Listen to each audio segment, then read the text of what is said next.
علی بھائی، آج کا پہلا سوال ہے: ہمارے برصغیر پاک و ہند کے معاشرے میں کسی کی وفات کے بعد اس کی روح کے ایصال ثواب کے لیے قرآن خوانی، تیجا، دسواں، چالیسواں وغیرہ وغیرہ رسومات کا سلسلہ خوب عام ہے، جبکہ جہاں تک میری معلومات ہیں تو ان چیزوں کا اسلام سے کوئی لینا دینا نہیں ہے۔ البتہ میت کے لیے دعا کرنا یا صدقہ و خیرات کرنا کسی حد تک درست ہے۔ اس حوالے سے علی بھائی کا کیا موقف ہے؟ دیکھیں جی، میت کی طرف سے اس کے حق میں جو ایصال ثواب کا ایشو ہے، یہ ہمارے سب کانٹیننٹ میں بالخصوص اور باقی مسلم ورلڈ میں بالعموم ایک سینسٹیو ایشو ہے، چونکہ یہ موت کے ساتھ جڑا ہوا ہے۔ اور یہ یاد رکھیے گا کہ جو بھی دین میں ایکٹیویٹیز دین کا حصہ سمجھ کر، ثواب سمجھ کر اڈاپٹ کر لی جاتی ہیں نا، ان کے خلاف جو کوئی کھڑا ہوتا ہے نا، اس کو لوگ بہت برا سمجھتے ہیں۔ اس لیے آپ دیکھتے ہیں کہ اکثر میت کے موقع پر بڑے بڑے سو کالڈ موحدین بھی جو ہے وہ مصلحت کا شکار ہو جاتے ہیں۔ بہرحال ایصال ثواب کی ایک جو فارم ہے سب سے بڑی، جس کے اوپر پوری امت کا اجماع ہے، وہ ہے میت کے لیے دعائے مغفرت کرنا۔ یہ ہے اصل بنیاد، باقی ساری چیزیں اس کے بعد میں آتی ہیں، اور اس کی جڑ قرآن میں ان الفاظ کے اندر موجود ہے۔ سورۃ الحشر کی آیت نمبر 10 ہے: اعوذ باللہ من الشیطان الرجیم، بسم اللہ الرحمن الرحیم، والذین جاءوا من بعدہم، وہ اہل ایمان جو کہ بعد میں آنے والے ہیں، یقولون، وہ کہتے ہیں اپنے سے جو اگلے گزر چکے ہیں ان کے حق میں دعا کرتے ہوئے، ربنا اغفر لنا ولاخواننا الذین سبقونا بالایمان، اے رب ہمارے مغفرت فرما دے ہماری اور ہمارے بھائیوں کی جو ہم سے پہلے ایمان کی حالت میں دنیا سے رخصت ہو گئے، ولا تجعل فی قلوبنا غلا للذین آمنوا، اور ہمارے دل میں کوئی کجی، کوئی ٹیڑھ پن، کوئی بغض و کینہ ان لوگوں کے بارے میں نہ رکھ جو مر چکے۔ ظاہر ہے جو مر چکا ہے وہ اپنے انجام کو پہنچ چکا ہے۔ صحیح بخاری میں حدیث ہے کہ مردوں کو گالی مت دو، وہ اپنے انجام کو پہنچ چکے ہیں، اچھے یا برے۔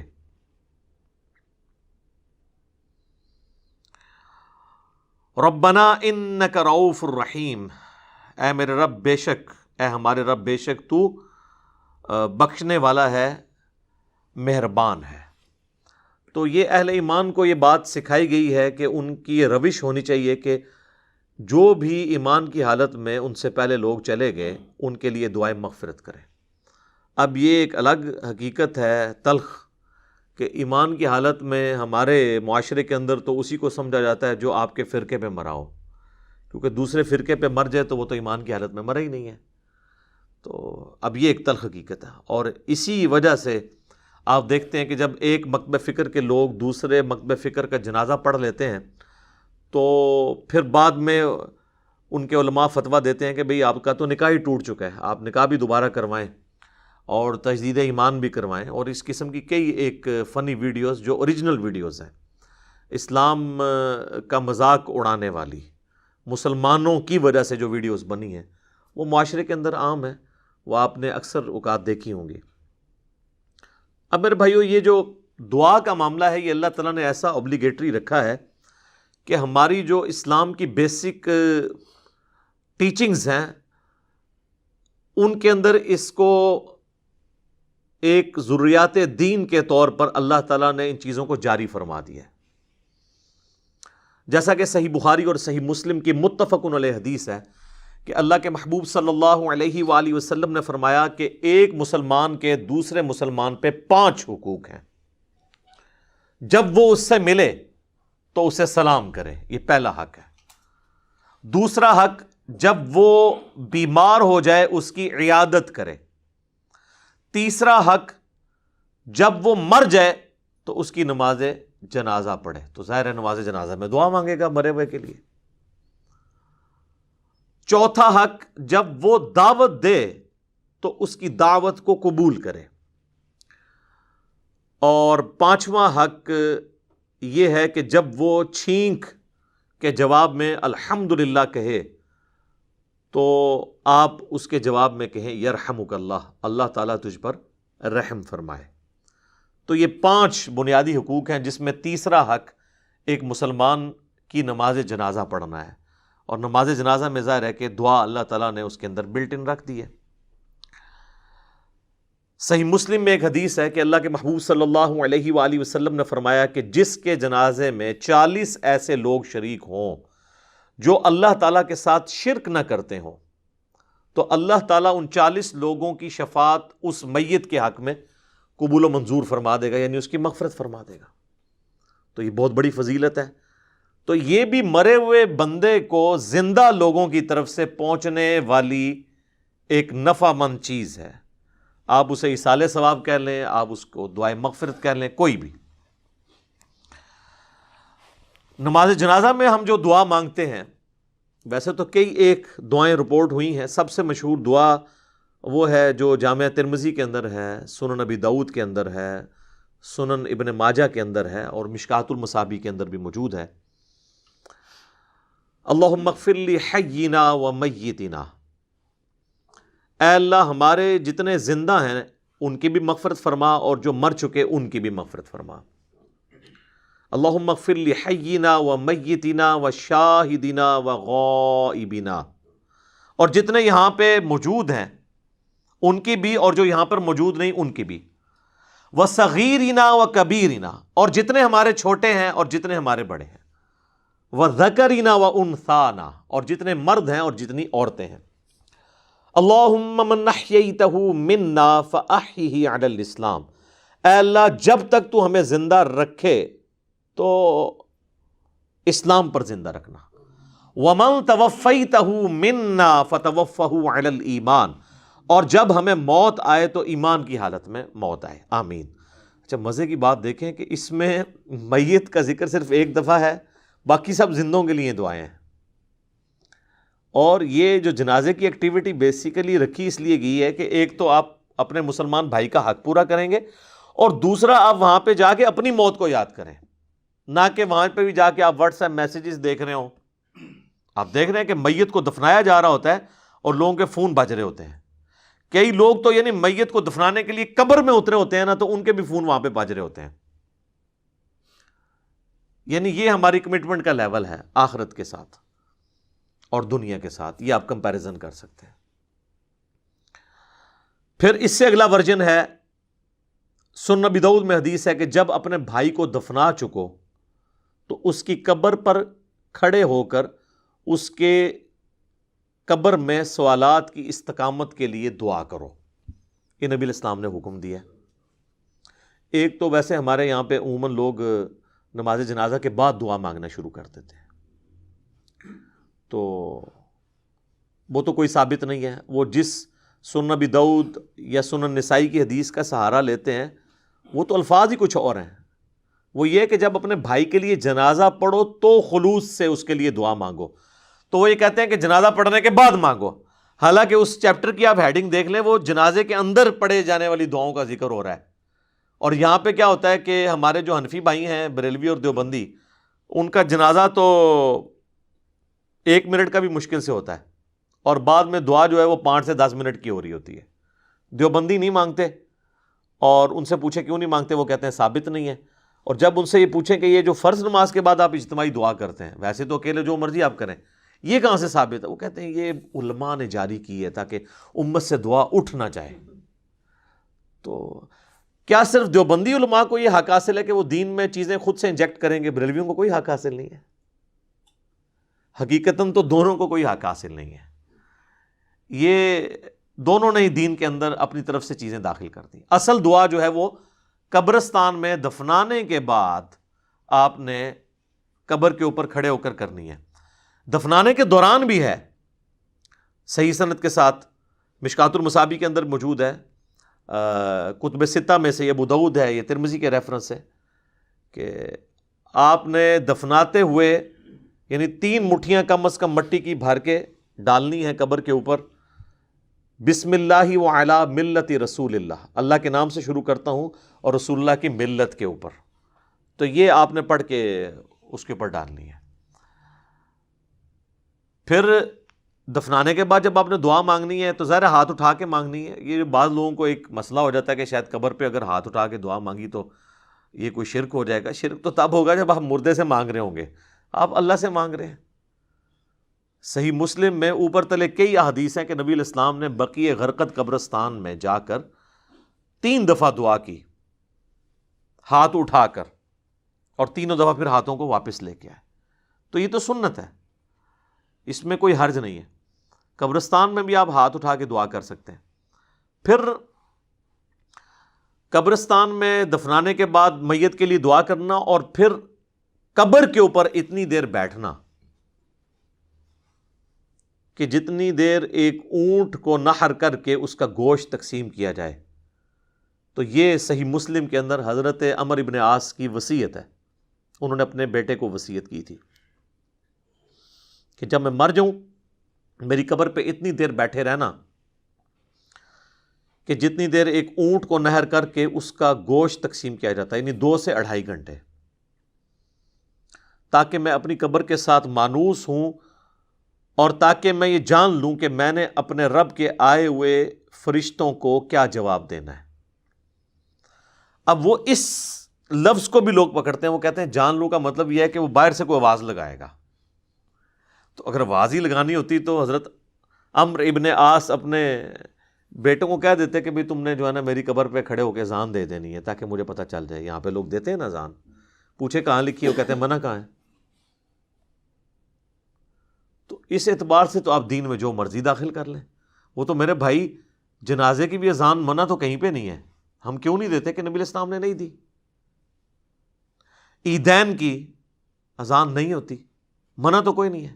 وہ کہتے ہیں نہیں جی وہ بخاری مسلم میں حدیث ہے کہ نبی علیہ السلام عید کی اذان نہیں دیا کرتے تھے. سر یہ حدیث تو آپ کے کام کی نہیں ہے. آپ نے حدیث یہ دکھانی ہے کہ نبی علیہ السلام عید کی اذان سے منع فرمایا کرتے تھے. نہیں دیا کرتے تھے وہ آپ نہ بھی بتائیں, ہمیں پتہ ہے کہ نہیں دیا کرتے تھے. نہیں تو بہت سارے کام بھی نہیں کیا کرتے تھے.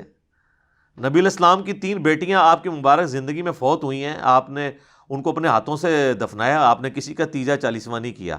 جب ہم پوچھتے ہیں کہ وہ کہتے ہیں جی وہ منع تو کوئی نہیں نہ کیا. ٹھیک ہے, تو منع والا معاملہ یہ ہے میرے بھائی کہ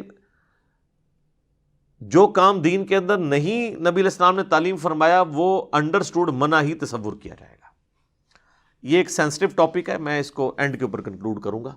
میں موضوع کو تلخ نہیں کرنا چاہتا اس طرف گفتگو لے جا کر.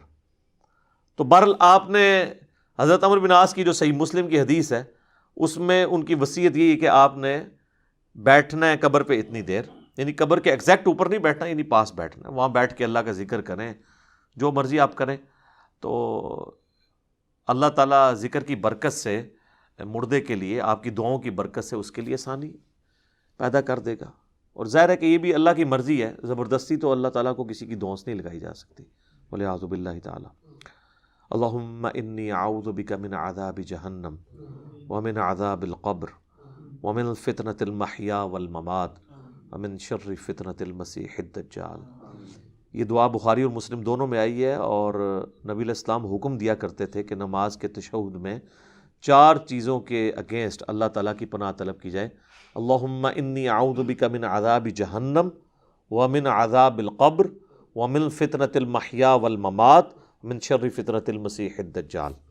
اے اللہ میں جہنم کے عذاب سے تیری پناہ مانگتا ہوں, قبر کے عذاب سے تیری پناہ مانگتا ہوں, زندگی اور موت کے فتنے کے اگینسٹ تیری پناہ مانگتا ہوں, اور جھوٹے مسیح دجال مسیح کے فتنے سے تیری پناہ مانگتا ہوں. آمین. اچھا, دفنانے کے بعد اذان دینا بھی کوئی ثابت نہیں ہے, اور اس طریقے سے ہمارے دیوبند اور بریلوی حضرات جو ہے نا وہ میت کو دفنانے کے بعد نا سرہانے پہ کھڑے ہو کر نا سورۃ البقرہ کی شروع کی آیات تلاوت کرتے ہیں, اور پاؤں والی سائڈ پہ سورۃ البقرہ کی آخری آیات تلاوت کرتے ہیں. یہ روایت موجود ہے, لیکن یہ روایت جو ہے فیبریکیٹڈ روایت ہے. یہ روایت شعب الایمان امام بیہقی کی کتاب میں ہے, مشکات المصابیح کے اندر موجود ہے, لیکن اس کے اندر ایوب نام کا ایک متروک راوی ہے, یعنی جس سے حدیثیں لینا محدثین نے چھوڑ دی ہوں, ریجیکٹڈ پرسنالٹی. تو یہ یعنی مردود قسم کے راویوں سے روایت کی گئی روایت ہے, اس کی کوئی اصل نہیں ہے. اصل چیز وہی ہے جو میں نے بیان کر دی ابو داؤد سے کہ آپ نے میت کے لیے دعا کرنی کہ اللہ تعالیٰ اسے قبر کے سوالات میں استقامت عطا فرما. اور قبر کے سوال جو ہیں وہ بخاری، مسلم، ابو داؤد، مسند احمد میں رپورٹ ہوئے ہیں. کچھ حصہ بخاری مسلم میں ہوا ہے، کچھ ابو داؤد میں، ترمذی میں، مسند احمد میں. پہلا سوال ہوگا من ربک کا، تیرا رب کون ہے. دوسرا سوال ہوگا ما دینک کا، تیرا دین کیا ہے. تیسرا سوال ہوگا، ترمذی میں تو الفاظ ہیں من نبیک کا، تیرا نبی کون ہے. بخاری میں الفاظ ہیں ما کنت تقول فی حق ھذا الرجل، تو اس مرد کے بارے میں دنیا میں کیا کہا کرتا تھا، یا تو کیا کہے گا اس کے بارے میں. وہ کہتے ہیں جی نبی علیہ السلام کی شکل مبارک دکھائی جاتی ہے اور پوچھا جاتا ہے اس مرد کے بارے میں. تو یہ حاضر رجل، وہ کہتے ہیں حاضہ کا مطلب تو ہے کہ وہاں پہ موجود ہوں گے. سر اگر حاضہ کا مطلب وہاں پر موجود ہوں گے تو اس کے جواب میں یہ تو نہیں ہونا چاہیے ہوا محمد الرسول اللہ. ہوا تو پھر جو ہے وہ تھرڈ پرسن کا صیغہ ہے، ہونا چاہیے حاضہ محمد الرسول اللہ. تو اس کا جو ایک طریق ہے مسند احمد اور سنن ابی داؤد میں، اس میں الفاظ ہیں اس مرد کے بارے میں تیرا کیا خیال ہے، الذی بعث فیکم، جس کو اللہ نے تم میں مبعوث کیا تھا نبی بنا کے. یہ نہیں کہ یہ جو قبر میں آپ کے سامنے آئے ہوئے ہیں یا کوئی قبر میں تصویر دکھائی جاتی ہے، یہ بالکل جھوٹی بات ہے. تو یہ 3 سوالات، اور ایک چوتھا سوال ہے جو میں نے ایکسپلور کیا تھا جس کی وجہ سے کافی ہنگامہ کھڑا ہوا کہ قبر میں 3 نہیں 4 سوال ہوں گے. وہ چوتھا سوال جو ہے وہ مؤمن کے لیے اور منافق کے لیے ڈیفرنٹ ہوتا ہے. وہ بخاری میں بھی ہے، سنن ابی داؤد کے اندر بھی. مؤمن جو ہے وہ تینوں سوالوں کے جواب دیتا ہے تو فرشتے چوتھا سوال کرتے ہیں کہ تجھے کیسے پتہ چلا، تو وہ کہتا ہے کہ میں نے اللہ کی کتاب پڑھی اور نبی علیہ السلام کے نبی ہونے کی تصدیق کی. تو اللہ کی کتاب اگر پڑھی نہیں ہوگی تو تصدیق کیسے کریں گے؟ یہ کتاب پڑھیں گے تو آپ تصدیق کریں گے نا. تو اور منافق کہتا ہے ہائی ہاتا لا ادری، ہائے افسوس مجھے کچھ پتہ نہیں، مجھے کچھ پتہ نہیں. تو فرشتے اس کو کہتے ہیں کہ تو نے خود پڑھ کر سیکھنے کی، سمجھنے کی کوشش کیوں نہیں کی، یا کسی ایسے شخص سے پڑھنے کی کوشش کیوں نہیں کی جسے ان چیزوں کا پتہ تھا. دونوں معنی درست ہیں. تو جب تک آپ خود اللہ کو سیریس نہیں لیں گے آپ سچائی تک پہنچ نہیں سکتے. تو اس لیے میں نے کہا تھا قبر میں 3 نہیں 4 سوال ہونے ہیں، اور چوتھا سوال جو ہے وہ تمام سوالات کی جان ہے. اگر زندگی میں پتہ چل جائے تو پہلے 3 سوالوں کا جواب کے لیے تیار ہونا آپ کے لیے آسان ہو جائے گا، ادروائز تو مشکل ہو جائے گا. بہرحال ایک ضمناً یہ بات تھی. تو قبر پہ بھی آپ نے دعاؤں میں مردوں کو یاد رکھنا ہے. اس کے بعد عام حالت میں بھی آپ جب قبرستان جائیں گے تو آپ کو دعا سکھائی گئی ہے. صحیح مسلم میں الفاظ ہیں السلام علیکم اہل الدیار من المؤمنین والمسلمین وَإِنَّا إِن شَاءَ اللَّهُ بِكُمْ لَلَاحِقُونَ نَسْأَلُ اللَّهَ لَنَا وَلَكُمُ الْعَافِيَةَ. تم پر سلامتی ہو اے مؤمنین اور مسلمین جو اس قبرستان کے اندر دفن ہو، خواہ مرد ہو یا عورت ہو. السلام علیکم اہل الدیار من المؤمنین والمسلمین وَإِنَّا إِن شَاءَ اللَّهُ بِكُمْ لَلَاحِقُونَ. اور اللہ نے چاہا تو ہم بھی عنقریب تمہارے ساتھ آ کے ملنے والے ہیں، ظاہر ہم نے بھی مرنا ہے. اور پھر 7 الفاظ ہیں کہ ہم تم سے، تمہارے لیے اور اپنے لیے اللہ کے حضور عافیت کا سوال کرتے ہیں. نسأل اللہ لنا ولکم العافیہ، ہم اللہ سے سوال کرتے ہیں تمہارے لیے اور اپنے لیے عافیت کا. یہ دعا ہے. تھوڑے بہت الفاظ کے فرق کے ساتھ صحیح مسلم میں اور دعائیں بھی ہیں، بلکہ یہ سب سے آسان دعا، یاد رکھنی بھی آسان ہے. ایک دعا ہے جامعہ ترمذی کے اندر السلام علیکم یا اہل القبور، وہ روایت اصول محدثین پہ ضعیف ہے، اصل دعا یہی ہے.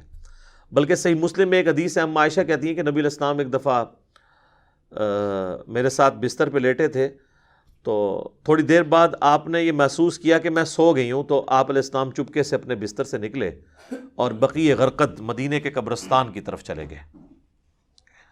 تو کہتی ہیں میں بھی نا جاسوسی کرنے کے لیے پیچھے کسی اور بیوی کے پاس نہ چلے گیا ہوں، میں بھی نکلی اور میں نے حضور علیہ السلام کو دیکھا کہ آپ بقیع قبرستان میں یوں ہاتھ اٹھا کے دعا کر رہے ہیں. 3 دفعہ آپ نے ہاتھ اٹھا کے دعا کی اور اپنے ہاتھوں کو واپس کیا. تو وہ کہتی ہیں میں جلدی جلدی بھاگتی ہوئی واپس آئی, آ کے بستر پہ لیٹ گئی, اور یہ یعنی میں نے ایکٹ کرنے کی کوشش کی کہ میں تو یہاں سے گئی نہیں تھی, لیکن سانس پھولا ہوا تھا, سانس تو نہیں کوئی روک سکتا. وہ بزرگ ہی ہیں جو 12 دن تک وضو روک کے رکھتے ہیں, تو چونکہ جھوٹ ہوتا ہے نا, تو کہتے ہیں کہ میرا سانس پھولا ہوا تھا. نبی علیہ السلام جب واپس آئے تو انہوں نے سیدہ عائشہ سے فرمایا کہ تم میرے پیچھے آئی تھی, اور اگر تم مجھے نہیں بتاؤ گی نا تو تمام غائب کا جاننے والا تو مجھے بتا ہی دے گا. علم غیب بھی کلیئر کر دیا حضور نے. آپ نے نہیں کہا کہ مجھے تو پتہ ہے, میں تو حاضر و ناظر ہوں. ان کا مجھے اللہ تو خبر دے دے گا. تو تم نے کیا گمان کیا اللہ اور اس کا رسول تمہارے ساتھ خیانت کریں گے, یعنی میں کسی اور بیوی کے پاس چلا گیا ہوں؟ تو ان کا یا رسول اللہ ایسا ہی تھا, میں آپ کے پیچھے آئی تھی. تو آپ نے فرمایا کہ اصل میں جب میں لیٹا تو جبرائیل علیہ السلام اللہ کی طرف سے میرے پاس آئے, اور انہوں نے مجھے اللہ کا پیغام دیا کہ اللہ تعالیٰ آپ کو حکم دیتا ہے کہ آپ بقیع غرقد کے جو مدفن ہیں وہاں پہ لوگ, ان کے لیے جا کے دعائیں مغفرت کریں. اچھا, وہ دعائیں مغفرت تو آپ وہاں بھی بیٹھ کے کر سکتے تھے. اس سے یہ پتہ چلی کہ قبرستان جا کے دعائیں مغفرت کرنا یہ چیز پسندیدہ ہے اللہ تعالیٰ کو. اور پھر نبی علیہ السلام سے دعا کروانا یہ امت کی تعلیم کے لیے بھی تھا. تو نبی علیہ السلام نے وہاں پہ دعا کی, آپ کی دعا کی برکت کا حصہ ان لوگوں کو نصیب ہوا. تو اس سے یہ پتہ چلا کہ آپ قبرستان جا کے آپ ہاتھ اٹھا کے بھی دعا کریں گے, رات کے وقت بھی جا سکتے ہیں. اور صحیح مسلم میں الفاظ ہیں, ام عائشہ کہتی ہیں کہ نبی علیہ السلام اکثر بقیع غرقد قبرستان چلے جایا کرتے تھے دعا کرنے کے لیے قبرستان میں. تو یہ یعنی نبی صلی اللہ علیہ وآلہ وسلم کی سنت ہے. باقی ہاتھ اٹھا کے دعا کرنا فرض نماز کے بعد بھی اپنی انڈیویجول دعا کر سکتے ہیں, اس کے لیے تو کوئی ممانعت نہیں. ابو داؤد میں تو روایت کمزور ہے, لیکن المستدرک للحاکم میں صحیح سند سے ہے کہ تمہارا رب سخی ہے, کریم ہے, حیا فرماتا ہے ایسے شخص سے جو اس کے حضور ہاتھ اٹھا کے دعا کرتا ہے کہ اسے محروم لوٹائے. ہاتھ اٹھا کے دعا کرنا اللہ تعالیٰ کو بغیر ہاتھ اٹھائے دعا کرنے سے زیادہ محبوب ہے. اور دعا کے بعد چہرے پہ ہاتھ پھیرنا بھی سنت ہے, بلکہ امت یہ وہ سنت ہے جو واقعی سنت ہے, جو اجماع اور عملی تواتر سے ٹرانسفر ہوئی ہے. اور الادب المفرد امام بخاری کی کتاب کے اندر صحیح بخاری کی سند کے اوپر یہ حدیث موجود ہے کہ حضرت عبداللہ ابن زبیر اور حضرت عبداللہ ابن عمر یہ دعا کے بعد اپنے چہرے پر ہاتھ پھیرا کرتے تھے. نبی اسلام کے حوالے سے بھی ملتا ہے, ابو داؤد میں روایت کمزور ہے, اس لیے شیخ زبیر علی صاحب نے مشکات کے فٹ نوٹ پہ اس روایت کے اوپر ضعیف کا حکم لگا کے ساتھ الادب المفرد کی روایت لکھ دی ہے کہ یہ روایت درست ہے. ویسے بھی امت کا اجماع ہے, اس کے لیے حدیثوں کی تو ہمیں حاجت نہیں ہے. امت کا اجماع اور عملی تواتر سنت سے چہرے پہ ہاتھ پھیرنے کو ٹرانسفر کر رہی ہے. لہٰذا چند ایک علماء عرب کا اسے بدعت کہنا ان کے یعنی کم علمی کی نشانی ہے اور ایک تنگ نظری کی نشانی ہے. اوورال یہاں پہ بھی جو اہل حدیث ہیں وہ چہرے پہ ہاتھ پھیرنے کے قائل ہیں. میں یہ ضمناً ساتھ چھوٹے چھوٹے مسائل بتا دیتا ہوں تاکہ آسانی ہو جائے. تو آپ نے چہرے پہ ہاتھ بھی پھیرنے ہیں. اس طریقے سے صحیح مسلم میں حدیث ہے کہ نبی علیہ السلام اپنی والدہ کی قبر پر گئے, آلموسٹ آپ سمجھ لیں اپنے والدہ کی وفات کے 50 سال کے بعد, کیونکہ یہ فتح مکہ کے بعد کی بات ہے. تو 50 سال تقریباً گزر چکے تھے, اور آپ علیہ السلام قبر پہ گئے اور آپ روئے, اور آپ کو دیکھ کے آپ کے ساتھی بھی اصحاب بھی روئے. اور پھر آپ علیہ السلام نے فرمایا میں تمہیں قبروں پہ جانے سے منع کیا کرتا تھا. ظاہر نئی نئی قوم بت پرستی سے پھری تھی تو اس لیے نبی علیہ السلام احتیاط کرتے تھے. اب میں تمہیں حکم دیتا ہوں کہ قبروں پہ جایا کرو, کیونکہ یہ موت کو یاد دلاتی ہے. لیکن یہ قبروں پہ جانا ہے, مزارات کے اوپر نہیں. مزارات پہ تو سیلفیاں ہوتی ہیں اور بہت کچھ ہوتا ہے جس کا دین سے کوئی تعلق نہیں ہے. جہاں پہ اللہ اور اس کے محبوب صلی اللہ علیہ وآلہ وسلم کی نافرمانی کے کام ہوتے ہوں نا, وہاں پہ آپ نے جانا بھی نہیں ہے. سنن ابی داؤد میں حدیث ہے کہ ایک صحابی نے کہا کہ میں نے منت مانی ہے کہ میں اونٹ قربان کروں گا مقام بوانا پہ جا کے. بعض روایتوں میں آیا کہ 100 اونٹ. تو نبی علیہ السلام نے فرمایا کہ دیکھنا وہاں پر زمانہ جاہلیت میں کسی بت کی پرستش تو نہیں ہوتی تھی, اس زمانے میں, اب نہیں. اگر اس زمانے میں بھی ہوتی تھی نا تو نہیں جانا. یا وہاں پر کوئی زمانے جاہلیت میں میلہ تو نہیں لگا کرتا تھا. انہوں نے دونوں چیزیں جب رسول اللہ کو کنفرم کی تو آپ صلی اللہ علیہ وآلہ وسلم نے پھر ان کو اجازت دے دی, ٹھیک ہے, کہ تم کرو. پھر آپ علیہ السلام نے فرمایا کہ ایسی منت نہ پوری کرو جو تمہیں یعنی عاجز کر دے. اس طرح کی منت نہ مانو، اور اگر مانی ہے تو اس کو منت کو پورا نہ کرو. اور اللہ کی نافرمانی میں بھی منت نہ مانی جائے، اور جو اللہ کی نافرمانی میں ہوگی آپ نے اس کا کفارہ بھی نہیں دینا ہوگا. جیسے میرا بیٹا ہوا تو اس کی چٹیا فلاں دربار پہ جا کے منواؤں گا، تو اب یہ ساری منت اس کو توڑ بھی دیں، توڑنا واجب ہے اور کفارہ بھی نہیں ہے. اگر کوئی صحیح کوئی منت مانی تھی تو آپ اس کا کفارہ ادا کریں گے. ویسے ہوتا کچھ نہیں ہے. بخاری مسلم میں حدیث ہے کہ منت ماننے سے کنجوس کا مال نکل جاتا ہے، یہ مصیبت کو نہیں ٹال سکتی. تو بہرحال یہ ہے کہ آپ نے منت کا پھر کفارہ وہی ہے جو بخاری مسلم میں آیا کہ منت توڑنے کا کفارہ وہی ہے جو قسم توڑنے کا کفارہ سورۃ المائدہ کی آیت نمبر 89 میں ہے، کہ ایک غلام آزاد کریں یا 10 مساکین کو کھانا کھلائیں یا 10 مساکین کو کپڑے لے کر دیں، اور اگر کوئی غریب ہے تو 3 مسلسل روزے رکھ لیں. تو اس طرح کی پھر منتیں آپ نے پوری نہیں کرنی ہوگی. بہرحال نبی علیہ السلام نے اپنی والدہ کی قبر پہ جا کے یہ امت کو میسج دیا کہ آپ نے قبروں کو لاوارث نہیں چھوڑنا، قبروں پہ جانا ہے، قبروں پہ جا کے عبرت حاصل کرنی ہے، اور قبروں پہ جا کے ان قبر والوں سے نہیں مانگنا بلکہ ان کے لیے دعا کرنی ہے کہ اللہ تعالیٰ ان کی مغفرت کا کوئی سامان کرے، کیونکہ وہ ہماری دعاؤں کے محتاج ہیں جو قبرستان میں دفن ہے، کیونکہ وہ تو اب اپنے اعمال آگے نہیں بڑھا سکتے. تو جو ہم پیچھے بچ گئے ہیں ہماری ذمہ داری ہے ہم ان کے لیے جا کے دعائے مغفرت والا معاملہ کریں. اچھا، اسی طریقے سے صحیح بخاری اور صحیح مسلم دونوں میں حدیث ہے کہ نبی علیہ السلام کو ایک صحابی کی وفات کی خبر ملی تو نبی علیہ السلام نے دونوں ہاتھ یوں بلند کر کے، حتیٰ کہ صحابہ کہتے ہیں ہم نے آپ کے بغلوں کی سفیدی بھی دیکھی، کیونکہ آپ کا اکثر لباس تہمد اور اوپر چادر ہوتی تھی.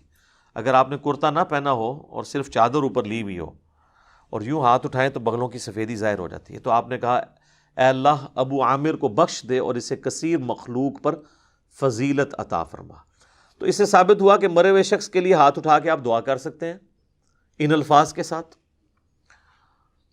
اور ایک اور حدیث ہے صحیح مسلم کے اندر، ام سلمہ کہتی ہیں کہ جب میرے خامن فوت ہوئے ابو سلمہ تو نبی علیہ السلام ہمارے گھر تشریف لائے تو آپ صلی اللہ علیہ وآلہ وسلم نے ہمیں صبر کی تلقین کی، اور آپ علیہ السلام نے پھر ابو سلمہ کے لیے دعا کی کہ اے اللہ اسے بخش دے اور اسے اپنے ہدایت یافتہ لوگوں میں بلند درجہ عطا فرما، اور اے اللہ اس کے جو پیچھے لوگ بچ گئے ان پہ تو خلیفہ ہو جا، یعنی اس کی کمپنسیشن تو فرما دے، اور اے اللہ اس کی قبر کو نور سے تو بھر دے. یہ آپ صلی اللہ علیہ وآلہ وسلم نے ان کے لیے دعا کی، اور اس میں یہ بھی الفاظ ہیں کہ قبر کو کشادہ کر دے اور نور سے بھر دے. یہ تعزیت کی دعائیں ہیں جو آپ کر سکتے ہیں.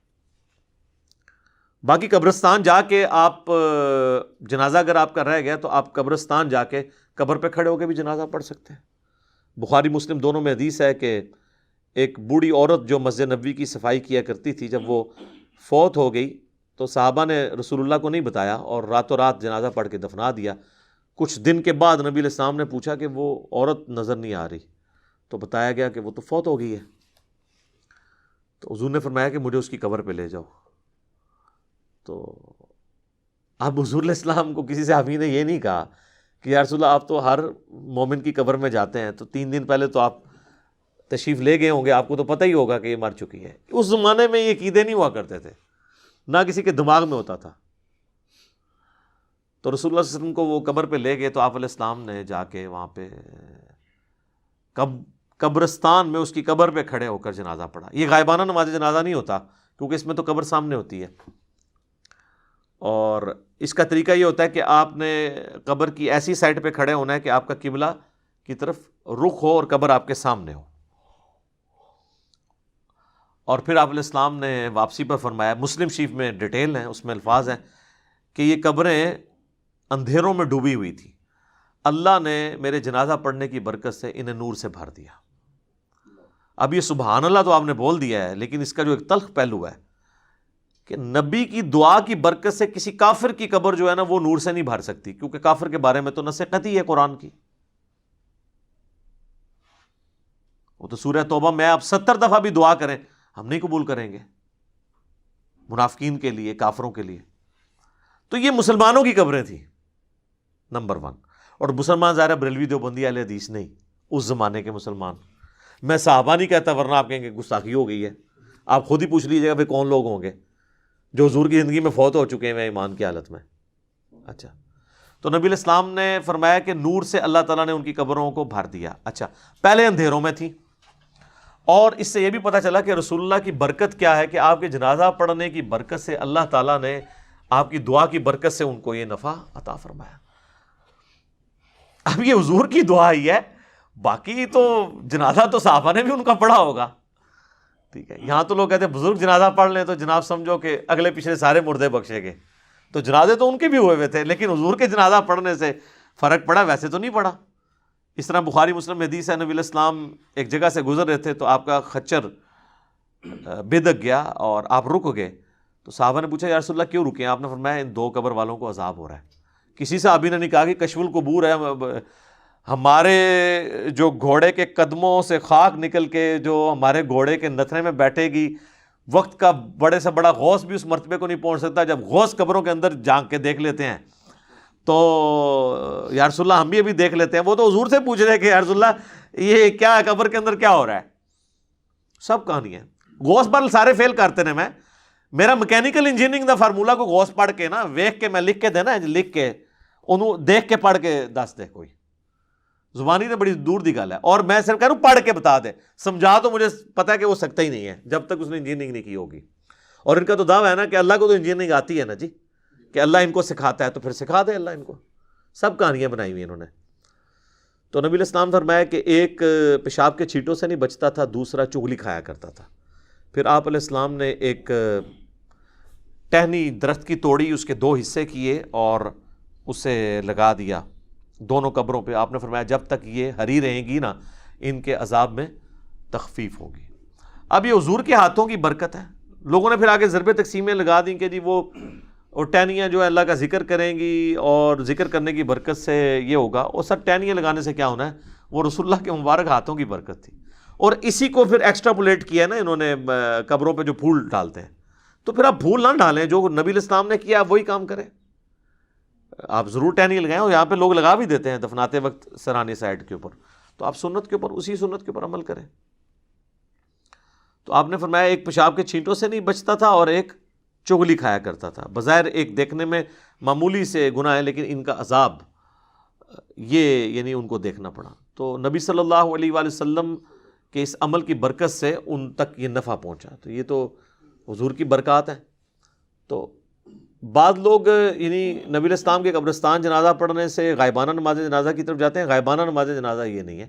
صحیح بخاری میں موجود ہے نبی علیہ السلام نے نجاشی کا نماز جنازہ غائبانہ پڑھا اور آپ کو اللہ تعالیٰ نے وحی کے ذریعے بتایا. تو آپ نے فرمایا کہ تمہارا بھائی جو ہے وہ نجاشی فوت ہو گیا، تو اس کے لیے 4 تکبیریں کہیں. تو امام بخاری نے اس پہ باب نہیں باندھا کہ غائبانہ نماز جنازہ کا جواز. امام بخاری کو پتہ تھا یہ نجاشی کی خصوصیت ہے، کیونکہ نجاشی کی تو وہ حیثیت نہیں تھی جو رسول اللہ کے اور اصحاب کی تھی. حضور کے نزدیک سب سے لاڈلے صحابہ، جن میں ٹاپ آف دا لسٹ حضرت زید ابن حارثہ، جن کا نام قرآن میں آیا سورۃ الاحزاب میں. حضور کے منہ بولے بیٹے، اور وہ جنگ موطا میں شہید ہوئے. تو بخاری کے الفاظ ہیں، آپ مدینہ شریف میں رو رہے ہیں کہ میرے زید کو شہید کر دیا گیا، میرے جعفر کو شہید کر دیا گیا، عبداللہ بن رواحہ کو شہید کر دیا گیا. اور پھر مسلمان اللہ کی تلواروں میں سے ایک تلوار یعنی خالد ابن ولید پر متفق ہوئے ہیں. تو وہ اپنی فوج بچا کے واپس لانے میں کامیاب ہو گئے رومن امپائر کے اگینسٹ. لیکن نبی علیہ السلام نے ان کا کوئی نہیں کہا کہ اٹھو تو زید پہ نماز جنازہ غائبانہ پڑھے. تو یہ غائبانہ نماز جنازہ کیٹاسٹرافک کنڈیشن میں اگر کوئی کفر کی سرزمین میں مر گیا ہے اور وہاں پہ اس کا کوئی یعنی نماز جنازہ پڑھنے والا نہیں ہے تو آپ یہاں پہ ضرور پڑھیں. یہاں تو ایک شہر میں مرتا ہے، ہزاروں کا جنازہ ہوتا ہے، دوسرے شہر میں اس کا غائبانہ پڑھ رہے ہوتے ہیں. اور اس کا پڑھ رہے ہوتے ہیں جو ذرا امیر ہوتا ہے، جس نے زیادہ فنڈ دیا ہوتا ہے. غریب آدمی کے لیے کہتے ہیں جی دعا، امیر آدمی کے لیے غائبانہ نماز جنازہ. ٹھیک ہے نا؟ تو نہ آپ کی دعاؤں سے کوئی فرق پڑ رہا ہے نہ نماز جنازوں سے، کیونکہ آپ تو سب کچھ دنیا داری کے لیے کر رہے ہیں. تو یہ جو ایٹیچیوڈ ہے، پھر اس کے اوپر چندے اکٹھے کرنا. آپ پتہ نا ہمارے تو یہاں ایک بہت بڑی جماعت رہی ہے جس نے غائبانہ نماز جنازہ کو ایک ایکٹیویٹی بنا کے اس طرح پریزنٹ کیا اور یعنی ہلچل مچا کے رکھ دی، اور اس میں پھر چندے اکٹھے کیے. تو یہ بھی ایک یعنی لوگوں کی جیبیں ہتھیانے کا ایک ذریعہ بن گیا یہ. حالانکہ مردے کے لیے تو دعا کرنی ہے کہ اللہ تعالیٰ اس کے لیے کوئی آسانی والا معاملہ فرمائے. تو نبی صلی اللہ علیہ وآلہ وسلم نے دعا کے حوالے سے جو چیزیں تعلیم فرمائی ہیں میں نے کوشش کی ہے کہ آپ تک پہنچیں، کہ آپ نے دعا کرنی ہے جب کوئی شخص مر جاتا ہے اس کے لیے دعا کرنی ہے جنازے کی شکل میں، پھر قبرستان میں جا کے دعا کرنی ہے اس کی قبر پہ کھڑے ہو کے، اس کے بعد قبر پہ بیٹھے رہنا ہے اتنی دیر 2-2.5 گھنٹے جتنی دیر اونٹ نہر کر کے اس کا گوشت تقسیم کیا جاتا ہے، چند لوگ بیٹھ جائیں. اس کے بعد بھی وقتاً فوقتاً جب قبرستان جانا ہے اس کے لیے دعا کرنی ہے، اور قبرستان نہ بھی جائیں اپنی نمازوں کے اندر آپ نے دعا کرنی ہے اس کے لیے. تو کئی ایک دعائیں ہیں، آپ یہ دعا تو ضرور کریں اپنے نماز کے تشہد میں. بخاری مسلم میں حدیث ہے جب تم تشہد پڑھ چکو، دروشی پڑھ چکو، تو جو چاہو اپنے رب سے مانگو. تو کم از کم اپنے ماں باپ کے لیے دعا مانگیں، رب ارحمہما کما ربیانی صغیرا، اے رب ان دونوں پر رحم فرما جس طرح انہوں نے بچپن میں مجھے پالا تھا. رب اجعلنی مقیم الصلاۃ ومن ذریتی ربنا وتقبل دعاء ربنا اغفر لی ولوالدی وللمؤمنین یوم یقوم الحساب. اللہم ربنا آتنا فی الدنیا حسنۃ وفی الآخرۃ حسنۃ وقنا عذاب النار. اللہم انی اعوذ بک من عذاب جہنم ومن عذاب القبر ومن فتنة المحیا والممات ومن شر فتنة المسیح الدجال. آمین. یہ ساری دعائیں جتنی بھی آپ کو دعائیں یاد ہیں وہ آپ پڑھیں. مشکات المصابیح کی آپ پہلی جلد میں تشہد کی دعاؤں کے بیان میں چلے جائیں تو آپ کو کئی ایک دعائیں مل جائیں گی، وہ یاد کریں. قرآن میں جتنی دعائیں آئی ہیں وہ آپ مانگ سکتے ہیں، اس موقع پہ مانگیں. تو یہ میت کے اوپر، مرے ہوئے شخص کا حق ہے زندوں کے اوپر کہ اس کے لیے دعا کریں. وہ بات وہیں سے شروع ہوئی تھی سورۃ الحشر کی آیت نمبر 10 سے، ربنا اغفر لنا ولإخواننا الذین سبقونا بالایمان. جو ایمان کی حالت میں دنیا سے چلے گئے ہیں، اے اللہ ان کو بخش دے، ہمارے بھائیوں کو، ان کے لیے دعا کرنی چاہیے. یہ ایصال ثواب کا سب سے بڑا ذریعہ ہے اور سب سے زیادہ زور اسی کے اوپر ہونا چاہیے. اس کے علاوہ بھی ذریعہ موجود ہے لیکن جو اصل بنیاد ہے وہ ہے دعا. اب آ جائیں جو باقی ذرائع ہیں. اس کی اصل وہ حدیث ہے جو صحیح مسلم کے اندر موجود ہے کہ اللہ کے محبوب صلی اللہ علیہ وآلہ وسلم نے فرمایا کہ جو شخص مر جاتا ہے نا تو اس کے تمام اعمال منقطع ہو جاتے ہیں، یعنی اب کوئی عمل وہ کر نہیں سکتا. سر میں یہ الفاظ جب پڑھتا ہوں نا یا بیان کرتا ہوں میں کانپ اٹھتا ہوں کہ جو مر گیا اب وہ کچھ نہیں کر سکتا. ایک بار سبحان اللہ کی بھیک بھی نہیں مانگ سکتا کہ میں ایک سیکنڈ مجھے مل جائے کہ میں سبحان اللہ کہہ دوں. آپ صلی اللہ علیہ وآلہ وسلم نے فرمایا سوائے 3 اعمال کے، مسلم شریف کے الفاظ ہیں. نمبر 1 صدقہ جاریہ،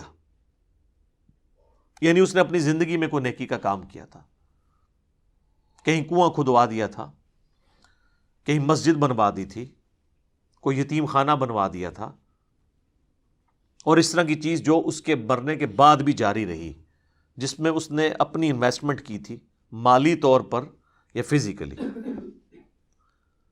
تو وہ اس کو ثواب ملے گا. اور جینون ہے، ظاہر ہے کہ اس میں ہم اسے کوئی نفع نہیں پہنچا رہے، اس کے اپنے کیے ہوئے اعمال کا ثواب اسے مل رہا ہے. ہم انڈائریکٹلی اس طرح پہنچا رہے ہیں کہ ہم اگر اس کنویں سے پانی پیتے ہیں تو جتنے لوگ پیئیں گے اس کا ثواب اسے ملے گا. دوسرا فرمایا کہ علم نافع، جو نفع مند علم ہے، اگر کسی نے دنیا میں کوئی نفع مند علم پھیلایا تھا تو اس کے مرنے کے بعد اس کو ثواب ملے گا. تو اس کے لیے تو میرے پاس دنیا میں اگر کوئی سب سے بڑی مثال ہے نا تو وہ صحیح بخاری اور صحیح مسلم ہے. ان ائمہ کو جو اللہ نے اتنی بڑی بات سجھائی کہ انہوں نے نبی علیہ السلام کی سنت کو ریٹن ریکارڈ کے طور پر جمع کیا.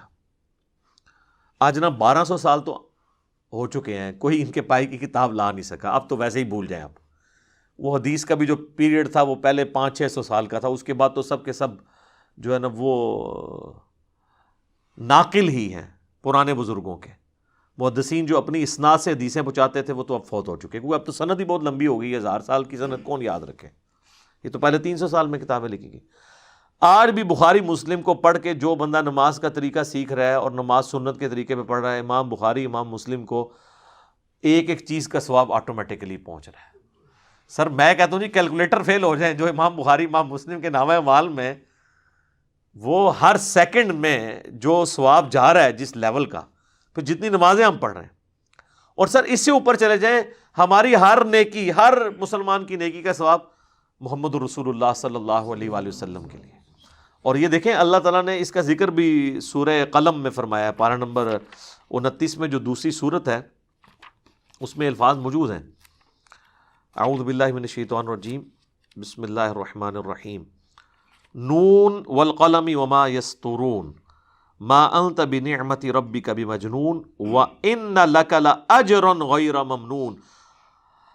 اور اے محبوب صلی اللہ علیہ وآلہ وسلم، بے شک آپ کے لیے ایسا اجر ہے جو کبھی ختم ہونے والا نہیں ہے، یعنی وہ ٹوٹے گا نہیں، وہ ایک سمجھ لیں ایک فشن ریئیکشن کی طرح چلتا جا رہا ہے، ملٹیپلائی ہوتا جا رہا ہے.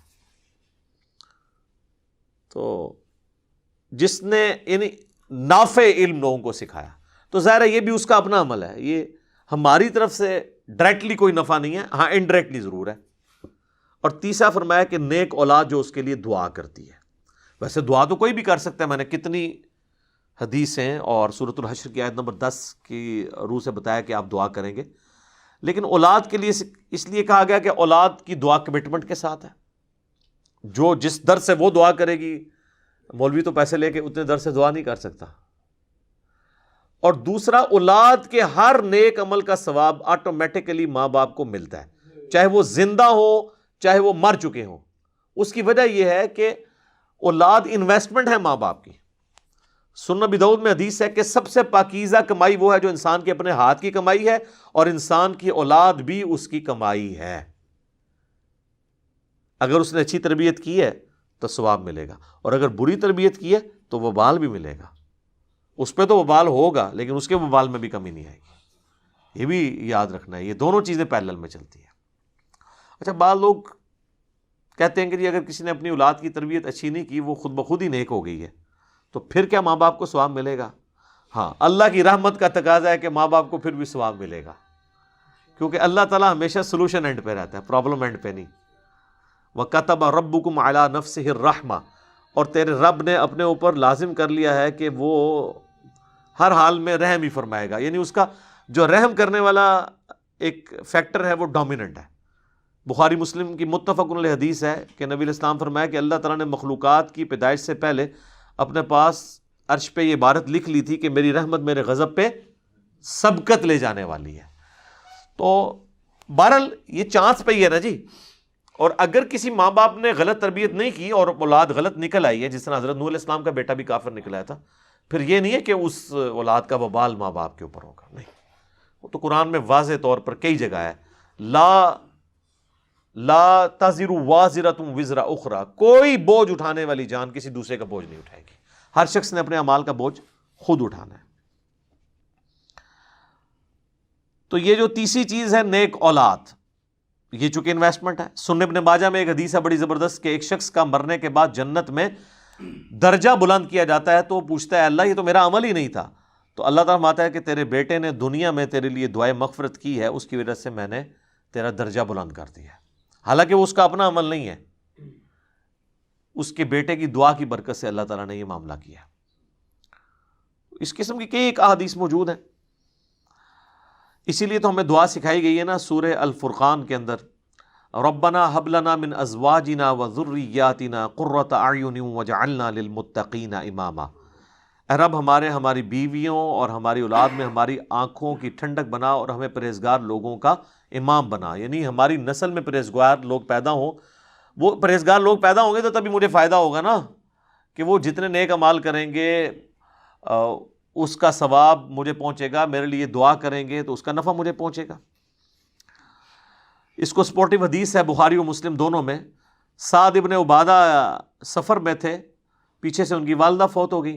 نبی علیہ السلام کی خدمت میں حاضر ہوئے، کہا یا رسول اللہ میری ماں مر گئی اور مجھے امید ہے کہ اگر میں یہاں پہ ہوتا تو وہ صدقہ اور خیرات کرواتی مجھے کہہ کے، لیکن وہ بغیر وصیت کیے مری ہے. اب میں چاہتا ہوں اس کی طرف سے کوئی صدقہ اور خیرات کروں، تو کیا میرے صدقہ اور خیرات کرنے سے میری ماں کو کوئی فائدہ پہنچے گا؟ تو آپ نے سمپلی ایک لفظ میں جواب دیا، ہاں. کوئی باریکیاں نہیں بیان کی. مصیبت کھڑی ہو سکتی تھی باریکیاں بیان کرنے میں کہ اگر اس کا ارادہ تھا تو، اگر نہیں تھا تو یہ وہ تو یہی حدیث سنن نسائی کے اندر آتی ہے کہ جب ان کی والدہ کی موت کا وقت قریب آیا تو لوگوں نے کہا کوئی وصیت کر دیں اپنے مال کے لیے اللہ کی راہ میں. تو انہوں نے کہا میں کیا وصیت کروں، میرے پلے تو کوئی شے نہیں ہے، میرے دولت کا جو مالک ہے وہ تو میرا بیٹا ہے. تو یعنی انہوں نے کوئی وصیت بھی نہیں کی. ان کے بیٹے نے ان کے مرنے کی بعد ان کی طرف سے صدقہ کیا ہے تو اللہ تعالیٰ نے ان کو ثواب پہنچا دیا. پھر وہ بخاری مسلم کے الفاظ ہیں، حضرت سعد ابن عبادہ کہتے ہیں کہ یا رسول اللہ آپ گواہ ہو جائیں، میں ایک باغ ہے میرا، میں وہ اپنی والدہ کی طرف سے خیرات کرتا ہوں، تو اس کا ثواب ان کو. سنن نسائی کے اندر ایک پورا چیپٹر ہے جس کا عنوان یہ ہے کہ میت کو صدقے کا ثواب پہنچتا ہے مرنے کے بعد. دعا نہیں صرف، صدقہ بھی. اور اس کے اندر کئی ایک احادیث امام نسائی لے کے آئے ہیں کہ کوئی عورت آ کے حضور سے پوچھ رہی ہے کہ میری ماں مر گئی ہے، اب میں اس کی طرف سے صدقہ کروں اگرچہ اس نے مجھے وصیت نہیں کی ہے، میں اپنے طور پہ کرنا چاہتی ہوں، ثواب ملے گا؟ آپ فرماتے ہیں ہاں. ایک شخص کہتا ہے میرا باپ مر گیا ہے، اس نے مجھے کوئی وصیت نہیں کی، اگر میں اس کی طرف سے کر دوں ثواب پہنچے گا؟ آپ نے فرمایا ہاں. اس طریقے سے بخاری مسلم میں حج بدل کا ذکر ہے کہ آپ میت کی طرف سے حج کر سکتے ہیں، اگر اس نے اپنی زندگی میں حج نہیں کیا تو اس کا قریبی رشتہ دار کوئی حج کر لے. تو نبی اسلام نے حکم دیا کہ حج کرو اپنے مردوں کی طرف سے. تو حج کے اندر یعنی نیابت ہو جاتی ہے، پچھلے کر سکتے ہیں اس کی طرف سے، کیونکہ ظاہر ایک ایکسٹراڈنری ایک عبادت ہے اور اسلام کے فرائض میں شامل ہے. تو اس طرح یہ صدقہ اور خیرات، حج بدل، اس طرح کی چیزوں کا، ایون منت کے روزے ہوں، بخاری مسلم میں حدیث ہے، وہ بھی آپ میت کی طرف سے رکھ سکتے ہیں. رمضان کے روزے نہیں، منت کے روزے. رمضان کے روزے ظاہر ہے وہ بیمار تھا تو بس اس کی طرف فدیہ دیا تو کافی ہے، لیکن منت آپ اللہ کے لیے پوری کر دیتے ہیں. اگر کسی کے ماں باپ نے منت ماننی ہے اور وہ فوت ہو گیا تو آپ منت کے روزے پورے کریں، اچھی بات ہے. آپ پر حق ہے آپ کے ماں باپ کا کہ آپ ان کی طرف سے یہ کام کریں. اب رہ گیا یہ مسئلہ جو تیجے اور 40ویں والا ہے. کہیں سوئم کہا جاتا ہے اسے، 40ویں کو کہیں چہلم کہا جاتا ہے. دیوبندی اس کو اپنی مسجد میں اناؤنسمنٹ کرتے ہیں کہ میت کے لیے انشاءاللہ کل 10 بجے دعا ہوگی، تے ان کے کر کے ہٹے ہو، نماز جنازہ بھی پڑھی جائے، قبرستان دبیا بھی جائے، دعا کی تھی جائے. اور بریلوی کہتے ہیں جی کل کا ختم ہوگا، اسے وہ چہلم بھی جو تیجا بھی کہتے ہیں اور سوئم بھی کہتے ہیں. پہلے تو تیسرے دن سوئم ہوا کرتا تھا، نام آج بھی سوئم ہے لیکن ہوتا دوسرے دن ہے. وہ لوگوں کے پاس ٹائم نہیں ہے نا، لوگ رشتہ دار بھی دور دراز سے آئے ہوتے ہیں، وہ کہتے ہیں کم مکاؤ. تو بریلوی اس کو تیجا کہہ کے، سوئم کہہ کے، اور دیوبندی اور بعض اہل حدیث اسے دعا ہوگی کہہ کے کرتے ہیں. باقی اس کے اندر جو کچھ ہوتا ہے نا اللہ کے فضل سے وہ ایک جیسا ہی ہوتا ہے. کاپا پروگرام، کھان پین، قرآن خوانی اور گٹھلیاں اور وہ سارے کے سارے معاملات، اور حفاظ بلائے جاتے ہیں، مدرسے کے اسٹوڈنٹ بلائے جاتے ہیں، اور تلاوت نعت بھی ہوتی ہے، اور تھوڑا یعنی زیادہ ہوگا تو تھوڑا زیادہ نعتیں ہو جاتی ہیں. یہ ساری کی ساری ایکٹیویٹیز ہوتی ہیں. تو ان کا تو دین کے اندر کوئی لینا دینا نہیں ہے، یہ لوگوں نے خود ایجاد کر لی ہیں. اس کے اوپر میں ڈیٹیل سے گفتگو کرتا ہوں، لیکن ابھی اذانیں شروع ہو چکی ہیں انشاءاللہ، اذان کے وقفے کے بعد انشاءاللہ تعالی. ہاں جی، اذان کے وقفے سے پہلے ہم ڈسکشن کر رہے تھے یہ تیجا، 40واں، 10واں، جمعراتیں، برسیاں، 11ویاں، 22 رجب کے کنڈے، محرم کی نیازیں، میلاد کی نیازیں، سب کی سب یعنی ایکٹیویٹیز خود سے دین میں داخل کی ہوئی ہیں، اور ان کو خود بھی پتہ ہے. اب تو نوبت یہاں تک آ گئی ہے کہ ایون 40ویں کے کارڈ چھپتے ہیں، جس طرح آپ کی شادی کارڈ ہوتے ہیں، اخبارات کے اندر بڑے بڑے اشتہارات چھپتے ہیں. اچھا، یہ ہم کو مذاق اڑانے کے لیے نہیں کہہ رہے، اگر یہ سب کچھ جائز ہوتا نا، اس کے لیے ساری ایکٹیویٹیز آپ کریں، جو بھی ماڈرن طریقہ اڈاپٹ کریں. مثلاً اب کسی کا جنازہ ہے اور آپ نے اناؤنسمنٹ کرنی ہے تو ظاہر ہے کہ آپ فیس بک پہ لگائیں، واٹس ایپ گروپس میں شیئر کریں تاکہ زیادہ سے زیادہ لوگ اس کے جنازے میں شامل ہوں. اخبار میں بھی دے دیں، کوئی حرج نہیں. یہ تو ایک دین کی بنیادی ایکٹیویٹیز ہے نا جنازہ پڑھنا. ہم ادر دین وہ باتیں کر رہے ہیں کہ نبی علیہ السلام کی مبارک 3 بیٹیاں جوان شادی شدہ آپ کی مبارک زندگی کے اندر فوت ہوئیں. آپ نے کسی کا تیجا 40واں 10واں نہیں کیا، بلکہ آپ یہ جو لوگ کر رہے ہیں ان سے صرف سوال پوچھیں کہ نبی علیہ السلام نے اپنی کس بیٹی کا تیجا 40واں 10واں کیا ہے، تو آگے اس کی جو شکل بنے گی نا اس سے آپ آئیڈیا لگا لیں کہ اس کے پلے کوئی شے نہیں ہے، وہ خود ہی کہے گا جی وہ تو کوئی اس طرح تو نبی علیہ السلام نے تو نہیں کیا۔ تو جو چیز نبی علیہ السلام نے تعلیم نہیں فرمائی وہ آپ نے خود سے دین کے اندر داخل کی ہوئی ہے، اور باقی لوگوں کو اتنا پابند کر دیا کہ جو نہیں کرواتا وہ کہتے ہیں دیکھو جی اس کا باپ مر گیا، اس کی ماں مر گئی، اس نے تو کچھ بھی نہیں کیا۔ اور پھر مدرسوں سے باقاعدہ، اب مجھے نہیں پتا کئی سال پہلے تک تو یہ جب ہم چھوٹے چھوٹے تھے اس وقت 300 روپیہ تقریباً ریٹ تھا، پھر بڑھتے بڑھتے اب تو شاید 1000 روپے تک پہنچ چکا ہو ریٹ ایک قرآن کا، اور مجھے تو لگتا ہے یہ 1000 روپے میں بھی سستا ہے قرآن اگر دیکھا جائے، ہو سکتا ہے 3 دفعہ سورہ اخلاص پڑھ کے ہی آپ کو دیتے ہوں ایک قرآن۔ تو یعنی قرآن اس لیے نازل ہوا تھا کہ آپ مردوں کو زبردستی اللہ سے بخشوائیں گے اس کے ذریعے۔ آپ کے پنجاب میں ایسی جگہ بھی ہیں جہاں پر 40 دن کے لیے خیمہ لگ جاتا ہے قبر کے اوپر، اور شفٹوں میں حافظ قرآن پڑھ رہے ہوتے ہیں، اور ان کا یہ عقیدہ ہے کہ بھی جیسے ہی لوگ یہاں سے ہٹتے ہیں نا پھر فرشتے آتے ہیں سوال کے لیے، وہ کہتے ہیں 40 دن آتے رہیں گے تنگ آ کے چھوڑ ہی دیں گے۔ ہاں ٹھیک ہے نا، وہ 40 دن پورے کرواتے ہیں۔ اس لیے میں کہتا ہوں کہ جی قرآن تو امتیوں نے ایسا پڑھا ہے کہ نعوذ باللہ صحابہ کو بھی شرمندہ کریں۔ بھئی کسی صحابی کے مرنے پہ تو 40 دن تک تو کوئی قرآن نہیں اس کی قبر پہ پڑھتا ہوگا، یعنی امت نے سلف کو بھی شرمندہ کر دیا ہے، خلف نے سلف کو شرمندہ کر دیا ہے، اتنا زیادہ قرآن پڑھا ہے۔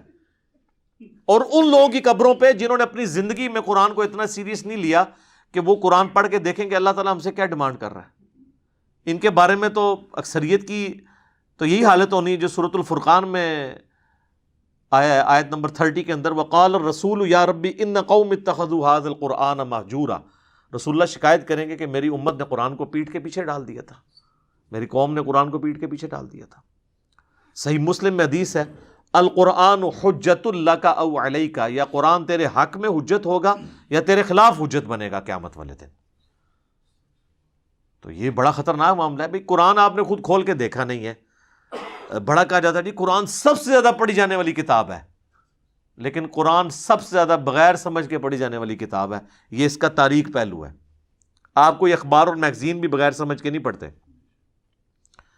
آپ دیکھیں پرانے زمانے میں جو بوڑھے پڑھ لکھے نہیں ہوتے تھے نا، تو وہ دکانوں پہ جا کے نا کوئی ایسا بندہ ڈھونڈتے تھے جو اردو پڑھ سکتا تھا، تو اسے اخبار دے کے کہتے تھے کہ پڑھ سنا آج کیا خبر میں آیا۔ لیکن وہ جن بابوں کو آپ یاد کرتے ہیں نا، ان بابوں کے بارے میں آپ کو یہ کبھی نہیں ملے گا کہ انہوں نے کبھی قرآن پکڑ کے مولوی کو دیا ہو کہ پڑھ بتا مجھے بتا اللہ نے کیا لکھا ہے۔ بزرگ ساڈے ماشاءاللہ جتنے بڑے پرہیزگار سے سانو پتہ ہے، لوگ ویسے بزرگوں کو یاد کر کر کے روتے ہیں۔ اسلام نے جتنا اچھا دور یہ دیکھا ہے نا صحابہ تابعین تبع تابعین کے بعد، پچھلی 1000 سال تاریخ میں اسلام پہ اتنا اچھا دور نہیں آیا کہ ہر بچے کے موبائل میں قرآن بخاری مسلم ترجمے کے ساتھ موجود ہے۔ ہمارے تو بزرگوں نے کیا، ان کے ٹیچرز نے جن سے وہ قرآن پڑھا کرتے تھے وہ بھی خالی ناظرہ ہی ہوتے تھے، ان کو پتہ ہی نہیں تھا کہ قرآن کے اندر کیا لکھا ہوا ہے۔ بہرحال یہ یعنی اس طرح کی رسومات چل رہی ہیں، اور باقاعدہ آپ دیکھیں میت کے اوپر وہ سوگ کرتے ہیں۔ سوگ تو ٹھیک ہے، بخاری مسلم میں حدیث ہے کہ میت کے اوپر 3 دن سے زیادہ سوگ نہیں ہے، سوائے بیوی کے وہ اپنے خاوند کے مرنے پہ 4 مہینہ اور 10 دن سوگ کرے گی۔ 3 دن سوگ کرنا ہے آپ نے، بالکل وہ تو درست ہے، لیکن وہاں جا کے وہ پھر الفاتحہ کہتے ہیں، اور ایک دفعہ سورۃ الفاتحہ، پھر 3 دفعہ سورہ اخلاص پڑھ کے تو مردے کو وہ اصالہ ثواب کرتے ہیں، اور جتنی دفعہ کرتے ہیں وہ مطلب وہ کر کے کرتے ہیں دعائیں مغفرت کریں۔ آپ میں نے دعائیں پہلے بتائی ہیں، اس طرح قرآن پڑھ کے بخشنا تو ثابت نہیں ہے۔ اور اولاد اگر خود پڑھ رہی ہے قرآن تو وہ آٹومیٹکلی ثواب ملے گا، اولاد کو تو بخشنے کی ضرورت بھی نہیں، اور اس کے لیے ماں باپ کا مرنا بھی ضروری نہیں، زندگی میں بھی ان کو ثواب ملے گا۔ پھر وہ کلمہ بھی پڑھا جاتا ہے، کہتے ہیں 70,000 دفعہ کلمہ جس نے اپنی زندگی میں پڑھ لیا وہ بخشا گیا۔ اور کئی جو بوڑھیاں ہیں بوڑھے ہیں انہوں نے اپنے لیے پڑھ کے رکھے ہوتے ہیں، اور ایکسٹرا پیکج بھی بنا کے رکھے ہوتے ہیں انہوں نے۔ اپنے کوئی قریبی فوت ہو جائے نا تو اس کو کہتے ہیں یار یہ میری طرف سے 70,000 دفعہ، مراد یہ کہ یہ لے جنت کا ٹکٹ۔ اور یہ بڑے بڑے ذمہ دار علماء نے یہ کام کیا ہے۔ آپ فضائل اعمال ذرا کھول کے دیکھ لیں، اس کے اندر ایک واقعہ موجود ہے، نبی علیہ السلام کی وفات سے آلموسٹ 650 سال کے بعد کا یہ واقعہ ہے، کیونکہ وہ شیخ قرطبی جو ہیں وہ ان کا ٹائم پیریڈ یہی بنتا ہے. وہ کہتے ہیں جی شیخ قرطبی کا بیان ہے. شیخ قرطبی کو بھی بیچارے کو نہیں پتا ہوگا, اس کی طرف ایک منسوب ہے. شیخ زکریا کاندھلی فضائل اعمال میں لکھتے ہیں کہ انہوں نے نا وہ ایک ایسے نوجوان سے ملے کہ جسے کشف ہو جایا کرتا تھا کہ کون جنت میں ہے اور کون جہنم میں. اللہ اکبر. صحابہ کو نہیں ہوتا تھا. آپ حدیث سن چکے ہیں بخاری مسلم کی کہ وہ نبی الاسلام کی برکت سے وہ جو 2 قبر والوں کے اوپر جو ٹہنی کی وجہ سے عذاب کی تخفیف ہوئی, صحابہ کو نہیں پتا چلا کہ اس کے اندر کیا ہو رہا ہے. حضور نہیں بتایا. بلکہ مسلم شریف میں تو الفاظ ہیں آگے کہ میں نے ارادہ کیا کہ میں اللہ سے دعا کروں کہ تمہیں عذاب قبر سنوا دے, لیکن پھر مجھے ڈر ہوا کہ تم اپنے مردوں کو دفنانا چھوڑ دو گے. تو صحابہ نے تو سنا بھی نہیں, دیکھنا تو بڑی دور کی بات ہے. بخاری اور مسلم دونوں میں حدیث ہے, ایک مدعم نامی غلام تھا حضور کا جو آپ کی سواری کا کجاوا کسا کرتا تھا. غزوہ خیبر کے موقع پر ایک نامعلوم تیر لگا اور وہ شہید ہو گیا. صحابہ نے کہا یہ تو سیدھا جنتی ہے, حضور کا خدمت گزار ہے, ظاہر ہے جی ہم بھی ہوں تو یہی کہیں. آپ فرمایا تم جنت کی بشارت دے رہے ہو. اس نے مال غنیمت سے ایک چادر چوری کی تھی, اللہ نے مجھے دکھایا وہ آگ کی بنا کے اس پہ ڈال دی گئی ہے. اب باقی اصحاب میں سے اگر کسی نے ایک رسی بھی چھوٹی سی یہ سمجھ کے اٹھائی کہ مال غنیمت میں اس کی کیا ویٹیج ہے اور گھر لے گیا تھا, فوراً گھروں کو باغے لا کے حضور کے پاس جمع کروائی کہ بھئی یہ آپ ہوتے تو آپ کہتے جو کچھ بھی ہیں تیرے محبوب کی امت سے ہیں. تو محبوب کے ساتھ جو ڈائریکٹلی اٹیچ بندہ ہے اس کو اس نسبت نے کام نہیں دیا جب اس نے کام غلط کیا, کیونکہ محبوب کے ساتھ تو آپ کی رشتہ داری ہو سکتی ہے, اللہ کا کوئی رشتہ دار نہیں ہے سر. اللہ کے ساتھ کسی کی رشتہ داری نہیں ہے. تو آپ جو مرضی لوگوں کے بارے میں فیصلہ کریں. بال وہ شیخ قرطبی کہتے ہیں کہ جی اس نے نوجوان نے چیخ ماری, اس نے کہا میری ماں کو جہنم کی جانب لے کے جا رہے ہیں فرشتے. تو وہ شیخ کہتے ہیں کہ میں نے دل میں ارادہ کیا کہ میں نے یہ سنا ہے کہ جو 70,000 دفعہ کلمہ پڑھ لے اس کی مغفرت ہو جاتی ہے. تو کہتے ہیں میں نے اس کی تصدیق کرنی تھی کہ یہ جو کہتے ہیں نا آواز آئی, پتہ نہیں یہ آواز ٹھیک آئی ہوئی ہے کہ غلط, قرآن حدیث میں تو کہیں نہیں ہے. تو کہتے ہیں میں نے دل میں نا وہ 70,000 دفعہ کلمہ پڑھا ہوا TCS کروا دیا کوریئر سروس کے تھرو, اور دل میں نے نیت کی کہ میں اس کی ماں کو بخشتا ہوں. کہتے ہیں تھوڑی دیر بعد وہ نوجوان مسکرانا شروع ہو گیا کہ وہ 70,000 دفعہ کلمہ اسے پہنچ گیا ہے, اس کی وجہ سے اس کے لیے جنت کا فیصلہ ہو گیا. اور شیخ فرماتے ہیں مجھے اس واقعے سے 2 چیزوں کی تصدیق ہو گئی. ایک تو یہ تصدیق ہوگی کہ یہ صاحب کشف جو ہے یہ صحیح ہے, واقعی اس نے دیکھا ہے, یعنی وہ جہنم سے جنت کا فیصلہ ہوا ہے. دوسرا مجھے یہ بھی تصدیق ہوگی کہ 70,000 دفعہ کلمہ اگر کسی کو TCS کروا دیا جائے ارجنٹ میل سروس کے تھرو تو اس کی وجہ سے اس کی مغفرت ہو جاتی ہے. یہ ان کا معیار ہے چیزوں کو چیک کرنے کا, کہانیاں بنانے کا, ان میں رنگ بھرنے کا.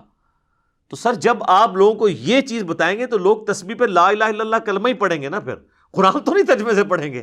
اتنی ٹینشن لینے کی کیا ضرورت ہے کہ قرآن ترجمے سے پڑھو پھر اس پہ عمل کرو پھر اس کی تبلیغ کرو. اس کی بجائے چپ کر کے 70,000 دفعہ کلمہ پڑھ لو, دیٹس آل. اور آپ پڑھ لو اور سب کی طرف سے ایک دفعہ پڑھ لو, عیاشی کی زندگی گزارو. کس غیر محسوس طریقے سے انہوں نے امت کا جنازہ نکالا ہے. اسی کی آپ باقیات آپ دیکھ لیں, پھر لے کے بیٹھے ہوتے ہیں گٹلیوں پہ, وہ کہتے ہیں جی 1.25 لاکھ دفعہ آیت کریمہ, 1.25 لاکھ دفعہ جناب کلمہ, اور پھر باقاعدہ جب دعا ہو رہی ہوتی ہے تو اس میں بتایا جاتا ہے کہ اتنے قرآن اتنا کلمہ, اچھا جی, اور پھر یہ بتایا جاتا ہے جی تیسرا کلمہ اتنی دفعہ. تیسرا کلمہ علیحدہ سے آتا ہے نا, پہلا کلمہ اتنی دفعہ, دروش بھی اتنی دفعہ. اور جو بیچ میں کچھ لچ تلنے والے ہوتے ہیں نا وہ دعا کے دوران بھی کہہ دیتے ہیں کہ اے جی 1000 دفعہ جو ہے نا سورہ اخلاص میری طرف بھی پاؤ, کیونکہ انہوں نے پڑھا ہے یا نہیں ہے, بال وہ انہوں نے کرنا اس لیے ہوتا ہے کہ مطلب وہ جو لواحقین ہیں ان کو پتہ چل جائے کہ اس نے بھی لچ طلب ہے. اور بعض اوقات تو پوری لسٹ بن کے آتی ہے نا, اس میں نام بھی پڑھے جاتے ہیں کہ اس نے یہ کیا, اس نے یہ کیا, اس نے یہ کیا.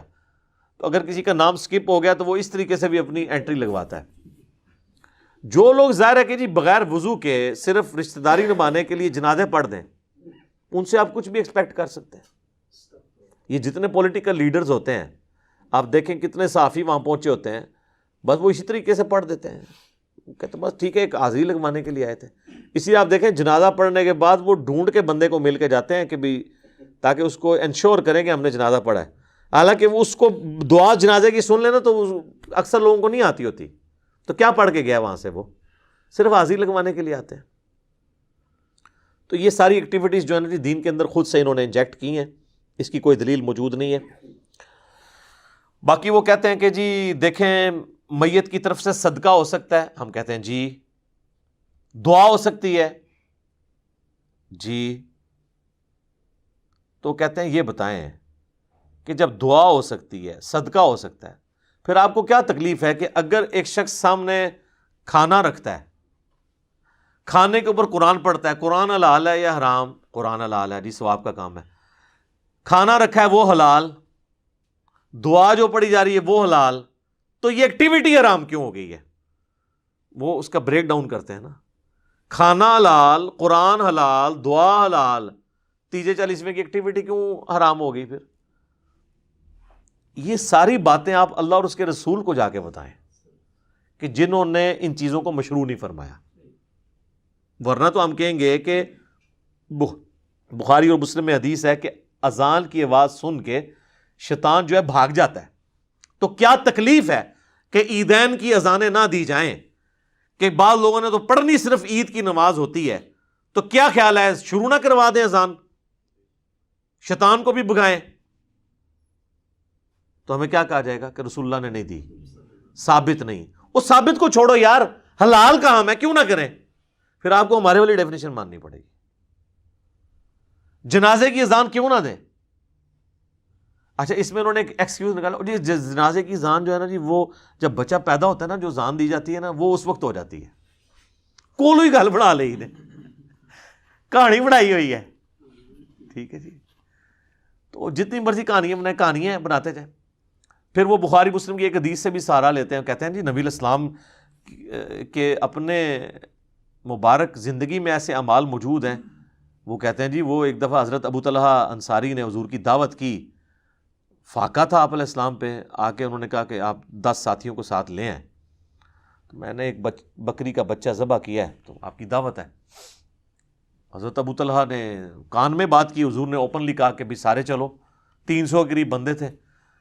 اب ابو طلحہ وہاں سے بڑے پریشان حالت میں اٹھے اور گھر آ کے اپنی بیوی کو کہتے ہیں کہ میں نے تو حضور کے کان میں جا کے بات کی ہے کہ 10 بندوں کا کھانا ہے, آپ نے ساروں کو بلا لیا. بیوی پھر مومنہ تھی, اس نے کہا اللہ اور اس کا رسول بہتر جانتے ہیں. ٹھیک ہے, تمہارا کام اتنا ہی تھا, بس یہ اپنی باتیں کر رہے ہیں. حضور کا قاصد آیا پیچھے سے, انہوں نے کہا نبی علیہ السلام فرمایا کہ جب تک میں نہ آؤں, ہڈیا کے اوپر سے تم نے جو ہے نا وہ ڈھکن نہیں اٹھانا, جو آٹا گوندا ہوا ہے اس پہ کپڑا رکھنا ہے, میرا انتظار کرنا ہے. آپ علیہ السلام تشریف لائے. آپ نے حدیث کے الفاظ ہیں کہ کچھ پڑھا, دعا کی, اس کے اوپر کھانے کے اوپر برکت کی. وہ کہتے ہیں ہم بھی تو یہی کرتے ہیں سب کچھ, لیکن اس کا آخری حصہ چھوڑ دیتے ہیں. اس میں آگے الفاظ ہیں نبی علیہ السلام نے اپنا لعاب دہن مبارک بھی اس میں ڈالا.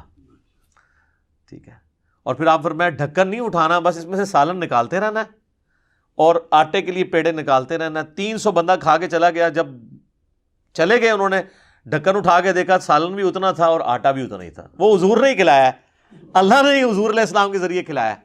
تو اس کو وہ دلیل کہتے ہیں کہ جی ہم یہ جو تیجے 40ویں کے اوپر یہ جو کچھ کر رہے ہوتے ہیں نا, حالانکہ وہ کسی میت کے اوپر نہیں تھا, وہ تو کھانا کھلایا گیا تھا فاقہ نشین لوگوں کو. یعنی کس طرح ضرب تقسیمیں جوڑتے ہیں. تو اس کا تو مطلب یہ ہے کہ پھر آپ پھر تھوک بھی ڈالا کریں اپنا بیچ میں. ہاں جی, اور نہیں, اور یہ پھر آپ نے تھوک جو ہے رپورٹ بھی کرنا ہے. یہ نہیں ہے کہ آپ اندر ڈال دیں, یہ نہ ہو کہ آپ تھوک ڈالیں اور باہر بتائیں نا. وہ پھر آپ نے لوگوں کو بتانا ہے کہ اس میں تھوک ڈالا آپ نے, تو پھر آپ کے ساتھ لوگ اکرام مسلم والا معاملہ کریں گے. تو آپ اگر دلیل وہاں سے پکڑ لیں پھر منوان اس کو پورے کا پورا اپلائی کریں. تو نبی علیہ السلام نے اپنے کسی صحابی کے لیے یہ کام نہیں کیا. اپنے اہل بیت میں سے کوئی فوت ہوا ہے ان کے لیے ایسی ایکٹیویٹیز پرفارم نہیں کی ہیں. صدقہ کریں, دعا کریں, وہ جنرل ہے. باقی اس طرح کی ایکٹیویٹیز کو نبی علیہ السلام نے ایک جملے سے ہی ختم کر دیا ہے.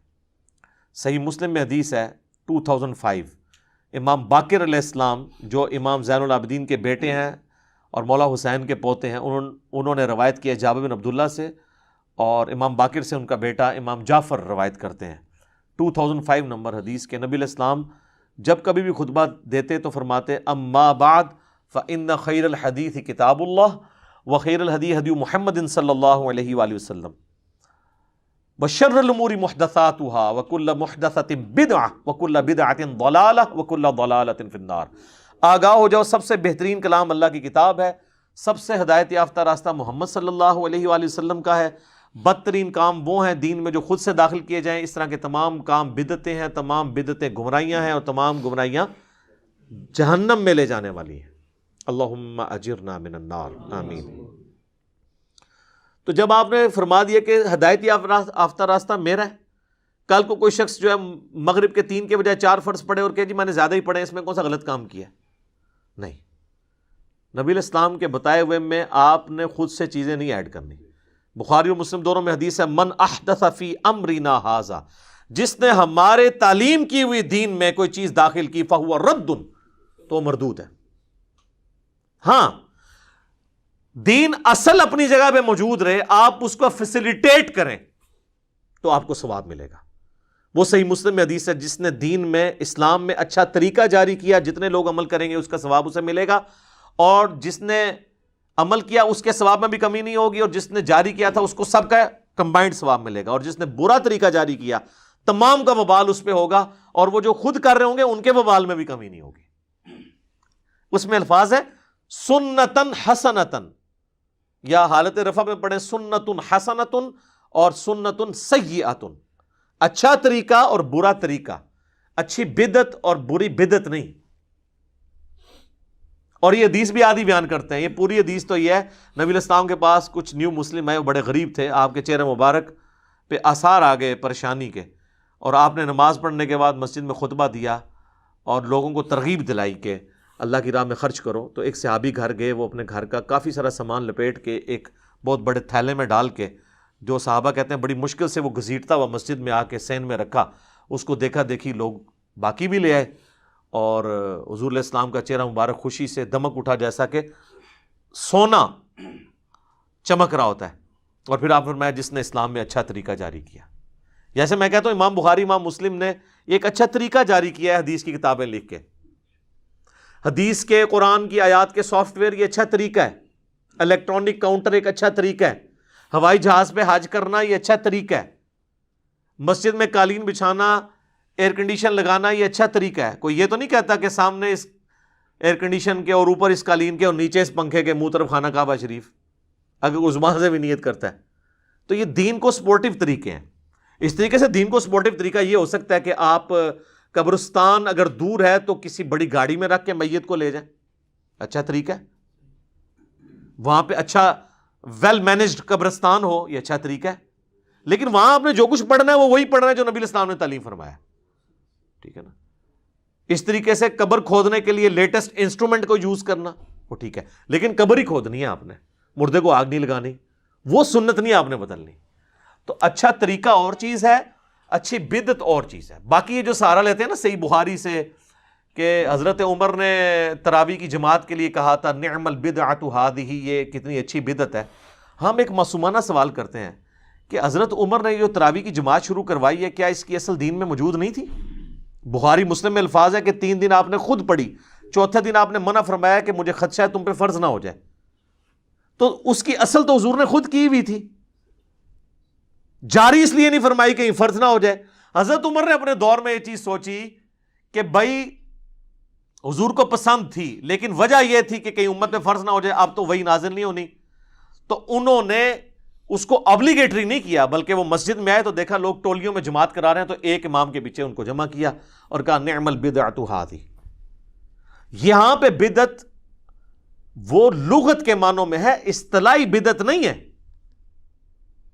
اور دیکھ لیں انہوں نے ایک مردہ سنت کو اس طریقے سے زندہ کیا، لیکن چونکہ حضور نے اس کو جاری نہیں کیا تھا امت نے اس کو ایکسیپٹ نہیں کیا. آج کسی کی جرت نہیں ہے وہ کہہ دے کہ تراویح جو ہے اس کی جماعت فرض ہے.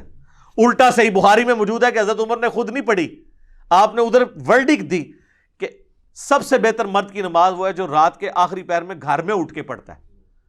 تو آپ اس جماعت سے بہتر تو گھر والی تراویح کو قرار دے رہے تھے قیام اللیل کو.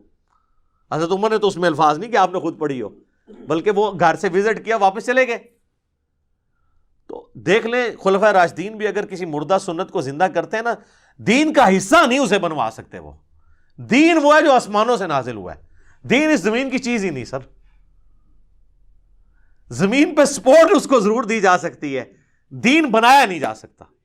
حتیٰ کہ وقت کا پیغمبر بھی دین کا موجد نہیں ہوتا، اس کو وحی کے ذریعے بتایا جاتا ہے، یا اگر کہیں پہ وہ اجتہاد کرتا ہے تو وحی کے ذریعے اسے انڈورس کر دیا جاتا ہے. بعد میں تو کوئی شخص جناب یہ دعویٰ ہی نہیں کر سکتا کہ اب میں جو کچھ جاری کر رہا ہوں تو وہ دین کا حصہ بن جائے گا. بہرحال یہ بدعت ایک ڈیفیکلٹ ٹاپک ہے، اس میں اہل حدیث بھی بہت ایکسٹریم پہ چلے گئے ہیں اور اس کی وجہ سے ان کو پھر بھگتنا پڑ رہا ہے. تو میں نے 5 گھنٹے کی گفتگو بدعت کے اوپر ریکارڈ کرائی ہے، اگر کسی کو شوق ہے تو. آج میرا ٹاپک نہیں ہے. مسئلہ نمبر 75A اور 75B دونوں ملا کے 5 گھنٹے کی ڈسکشن ہے بدعت کے اوپر. ایک ایک باریکی نٹی گریٹیز تک میں نے اس کے اندر ڈسکس کی ہیں. تو ظاہر ہے کہ اب ہر نشست اس چیز کی متحمل نہیں ہوتی کہ ہم ڈیٹیل کے ساتھ چیزوں کو اس طرح ایڈریس کریں، لیکن چونکہ چیزیں گندی ہوئی ہوتی ہیں بعض اوقات ایک ٹاپک کے ساتھ دوسرا ٹاپک، اس لیے تھوڑا بہت مجھے اشارہ دینا ضروری ہو جاتا ہے. بہرحال آج کی پوری گفتگو کا لب لباب یہ ہے کہ جو شخص مر جائے، مرنے کے بعد آپ نے اس کے لیے نماز جنازہ پڑھنی ہے، یہ اس کے لیے نفع ہے اصالہ ثواب کی فارم میں. اس کے بعد اس کی قبر پہ جا کے دعا کرنی ہے. اس کے بعد جب کبھی بھی قبرستان جانا ہے آپ نے دعا کرنی ہے. اس کے علاوہ آپ گھر بیٹھے ہوئے بھی نماز پڑھتے ہوئے بھی تشہد میں اس کے لیے دعا کرنی ہے آپ نے. یہ دعا ہے. اور یا پھر دوسرا نفع ہے کہ آپ اس کو صدقہ اور خیرات کر کے اللہ کی راہ میں خرچ کر کے اس تک نفع پہنچا سکتے ہیں. یہ 2 ذریعے ہیں جو آپ کی طرف سے اس تک پہنچ سکتے ہیں. باقی یہ قرآن پڑھ کے بخشنا اور اس طریقے سے پہنچانا، اس کی کوئی اصل موجود نہیں ہے. اولاد جو کچھ نیک اعمال کر رہی ہے، چاہے قرآن پڑھ رہی ہے یا نیک اعمال نماز کی شکل میں کر رہی ہے، حج کی شکل میں، وہ آٹومیٹکلی ماں باپ کو ثواب مل جاتا ہے، اس کے لیے بخشنا ضروری نہیں ہوتا.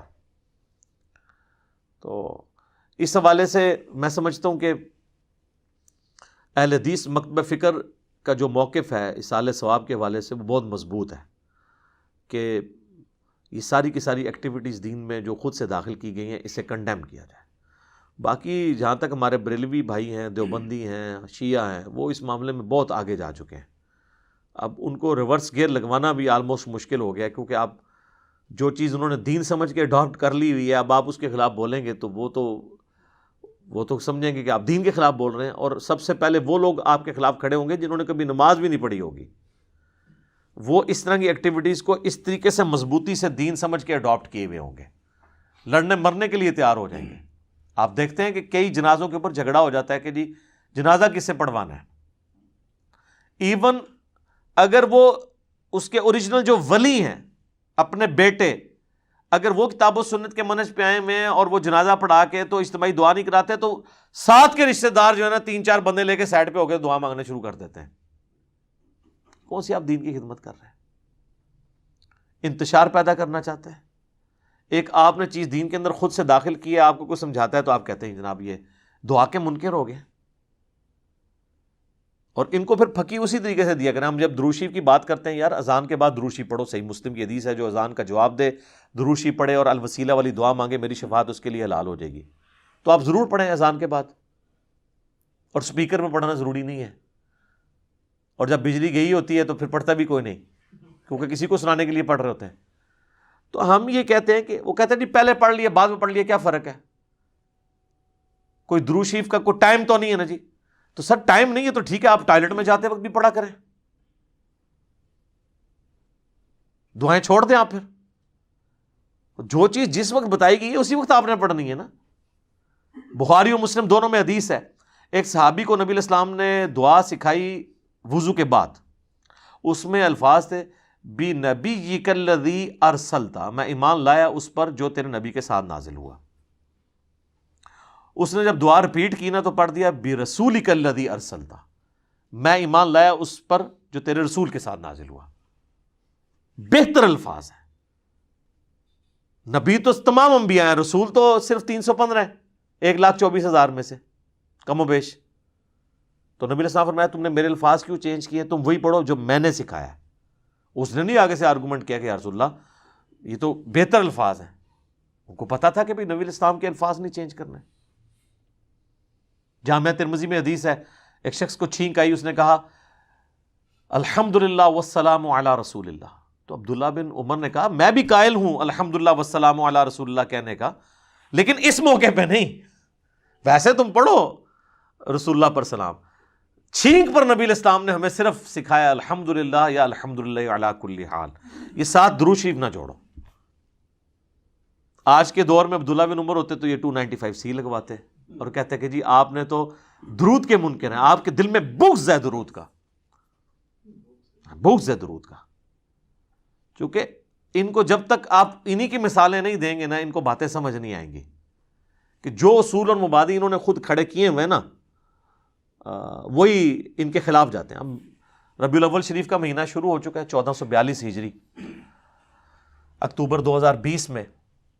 اب آپ دیکھیں یہ ہمارے ادھر چوک کے اندر وہ بڑا بینر لگ گیا ہے, نثار تیری چہل پہل پہ ہزاروں عیدیں ربیع الاول, سوائے ابلیس کے جہاں میں سبھی تو خوشیاں منا رہے ہیں.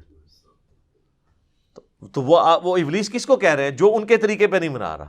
ان سے پوچھے یہ آپ کا طریقہ کب شروع ہے؟ تو وہ اعلیٰ حضرت ہی بتاتے ہیں کہ رسول اللہ کی وفات کے 800 سال بعد نبی علیہ السلام کا تو طریقہ یہ تھا جو صحیح مسلم میں ہے کہ آپ پیر کا روزہ رکھا کرتے تھے. پوچھا گیا کیوں رکھتے ہیں؟ فرمایا فیہ ولدت وفیہ انزل علیہ, اس دن میں پیدا ہوا, اس دن مجھ پہ پہلی وحی نازل ہوئی. اور یہ پوری دنیا کا راشن اکٹھا کر کے کھا رہے ہوتے ہیں روزے کی بجائے, اور اس کو نام دیا ہوتا ہے انہوں نے عید کا.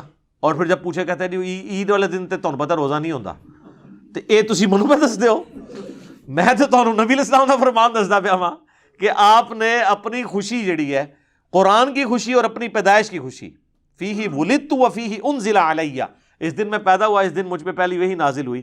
جشن قرآن اور جشن میلاد تو رسول اللہ نے صلی اللہ علیہ وآلہ وسلم روزہ رکھ کے منایا, اور آپ جو ہے وہ راشن کے ذریعے مناتے ہیں, اور وہ بھی لوگوں سے ہتھیا کے.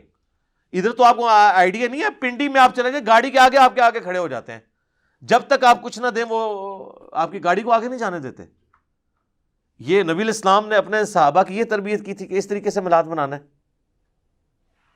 اب انہوں نے دین کے طور پہ اڈاپٹ کیا ہوا ہے, اور پھر کہتے ہیں دیکھیں نا جی 2 گھر ہیں, ایک کے اندر میلاد ہو رہا ہے کہ نہیں ہو رہا, تو ظاہر ہے کہ جو کر رہا ہے اسی کو خوشی ہے, جو نہیں کر رہا اس کو نہیں خوشی. تو سر پھر اس کی ہم نے دوائی ان کو دی ہے نا کہ سر ربیع الاول میں تو یہی کیس ہے, لیکن ربیع الاول سے 2 مہینے پہلے محرم بھی گزرا ہے. 2 گھر تھے, ایک گھر کے اندر ماتم ہو رہا تھا اور آہو بکا تھا, نوحہ ہو رہا تھا, دوسرے گھر کے اندر جو ہے وہ ٹی وی بھی چل رہا تھا. یہ والا گھر شیعہ کا تھا, یہ بریلویوں کا تھا.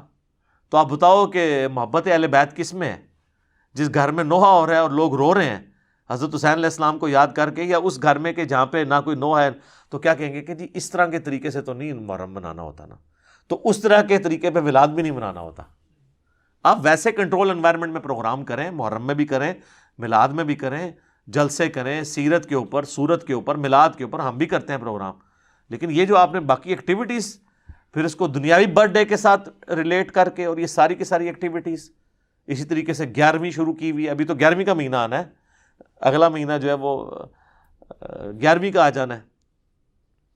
اس کے بعد پھر مہینہ آ جاتا ہے جناب معراج النبی کا. تو یہ پورا سال ہی معاملات چلتے رہتے ہیں, ایکٹیویٹیز رہتی ہیں, پورا سال رہتی ہیں. تو ایکٹیویٹیز کے اندر پورے کے پورے دین کو ڈال دینا, اور دین کی اصل سے آپ روگردانی کر لیں. آپ یہ شیعہ کی بھی آپ مساجد کے باہر سے گزریں تو آپ کو ہر تیسرے دن کوئی نہ کوئی دیکھ کھڑکتی ہوئی سنائی دے گی, اور بار اتنی مشکل اردو کے اندر جو ہے وہ ایسے ایسے الفاظ لکھے ہوئے ہوں گے کہ بندہ کہتا ہے یہ پتہ نہیں یار کون سا دین کا ہے. ٹھیک ہے, تو وہ لکھا ہوتا ہے وہ بے شیر کا ماتم ہے جی, نہیں بے شیر وہ یعنی وہ چھوٹا بچہ جو ہے نا, ام بے شیر کا ماتم, یعنی وہ ایسا بچہ جو پیدا ہونے سے پہلے, دودھ پینے سے پہلے مر گیا, اس کی ماں کا ماتم, یعنی سیدہ فاطمہ کی طرف وہ منسوب کرتے ہیں. اتنے مشکل الفاظ لکھے ہوئے ہوتے ہیں اور وہ ختم ہی نہیں ہوتے, پورا سال اس طرح کے معاملات چلتے رہتے ہیں. لیکن آپ کہیں کہ نماز پڑھ لیں یا باقی دین کو پریکٹس کر لیں, تو نہیں سر وہ تو بہت مشکل کام ہے, وہ تو آپ چھوڑ دیں. تو دین کا بالکل جنازہ نکال کے رکھ دیا ان ایکٹیویٹیز نے. ان ایکٹیویٹیز کا دین کے ساتھ کوئی تعلق نہیں ہے. ہم تو صرف آپ کو سمجھا رہے ہیں کہ مرنے سے پہلے اے مسلمان کر لے اس پہ غور, کتابوں کا خدا اور ہے، بابوں کا خدا اور۔ میرا خیال اب آپ کو یقین آ گیا ہوگا کہ واقعی بابوں کا خدا کوئی اور ہی ہے، اگرچہ وہ اسی خدا کو مانتے ہیں لیکن ان کوالٹیز کے ساتھ نہیں۔ کہنے کو تو دین سب کا اسلام ہے، لیکن کتابوں کا جہاں اور ہے، بابوں کا جہاں اور۔ یہ کتابوں کا جو جہاں ہے نا جی، یہ وہ ہے جو آسمان سے دین نازل ہوا ہے، اور بابوں کا جو جہاں ہے وہ ادھر سے ہی خود ہی انہوں نے اپنا جہاں بنایا ہوا ہے، اسی لیے وہ وکرا جہاں ہے، ٹھیک ہے نا جی۔ تو اس کا ایک اپنا ہی جہاں ہوتا ہے، وہ کہتے ہیں اس کا اپنا ایک جہاں ہوتا ہے اور وکرا جہاں ہوتا ہے۔ تو سر آپ دیکھ لیں پھر وکرے جہاں کا کیا رزلٹ نکل رہا ہے۔ ٹھیک ہو گیا جی۔ اللہ تعالیٰ سے دعا ہے جو حق بات میں نے کہی اللہ تعالیٰ ہمارے دلوں میں راسخ فرمائے، اگر جذبات میں میرے منہ سے غلط بات نکل گئی اللہ تعالیٰ ہمارے دلوں سے محو کر دے اور ہمیں معاف بھی فرما دے، ہمیں کتاب و سنت کی تعلیمات پر عمل کر کے دوسرے بھائیوں تک پہنچانے کی توفیق عطا فرمائے۔ سبحانک اللہم وبحمدک، اشہد ان لا الہ الا انت، استغفرک واتوب الیک، وما علینا الا البلاغ المبین۔ جزاکم اللہ خیرا۔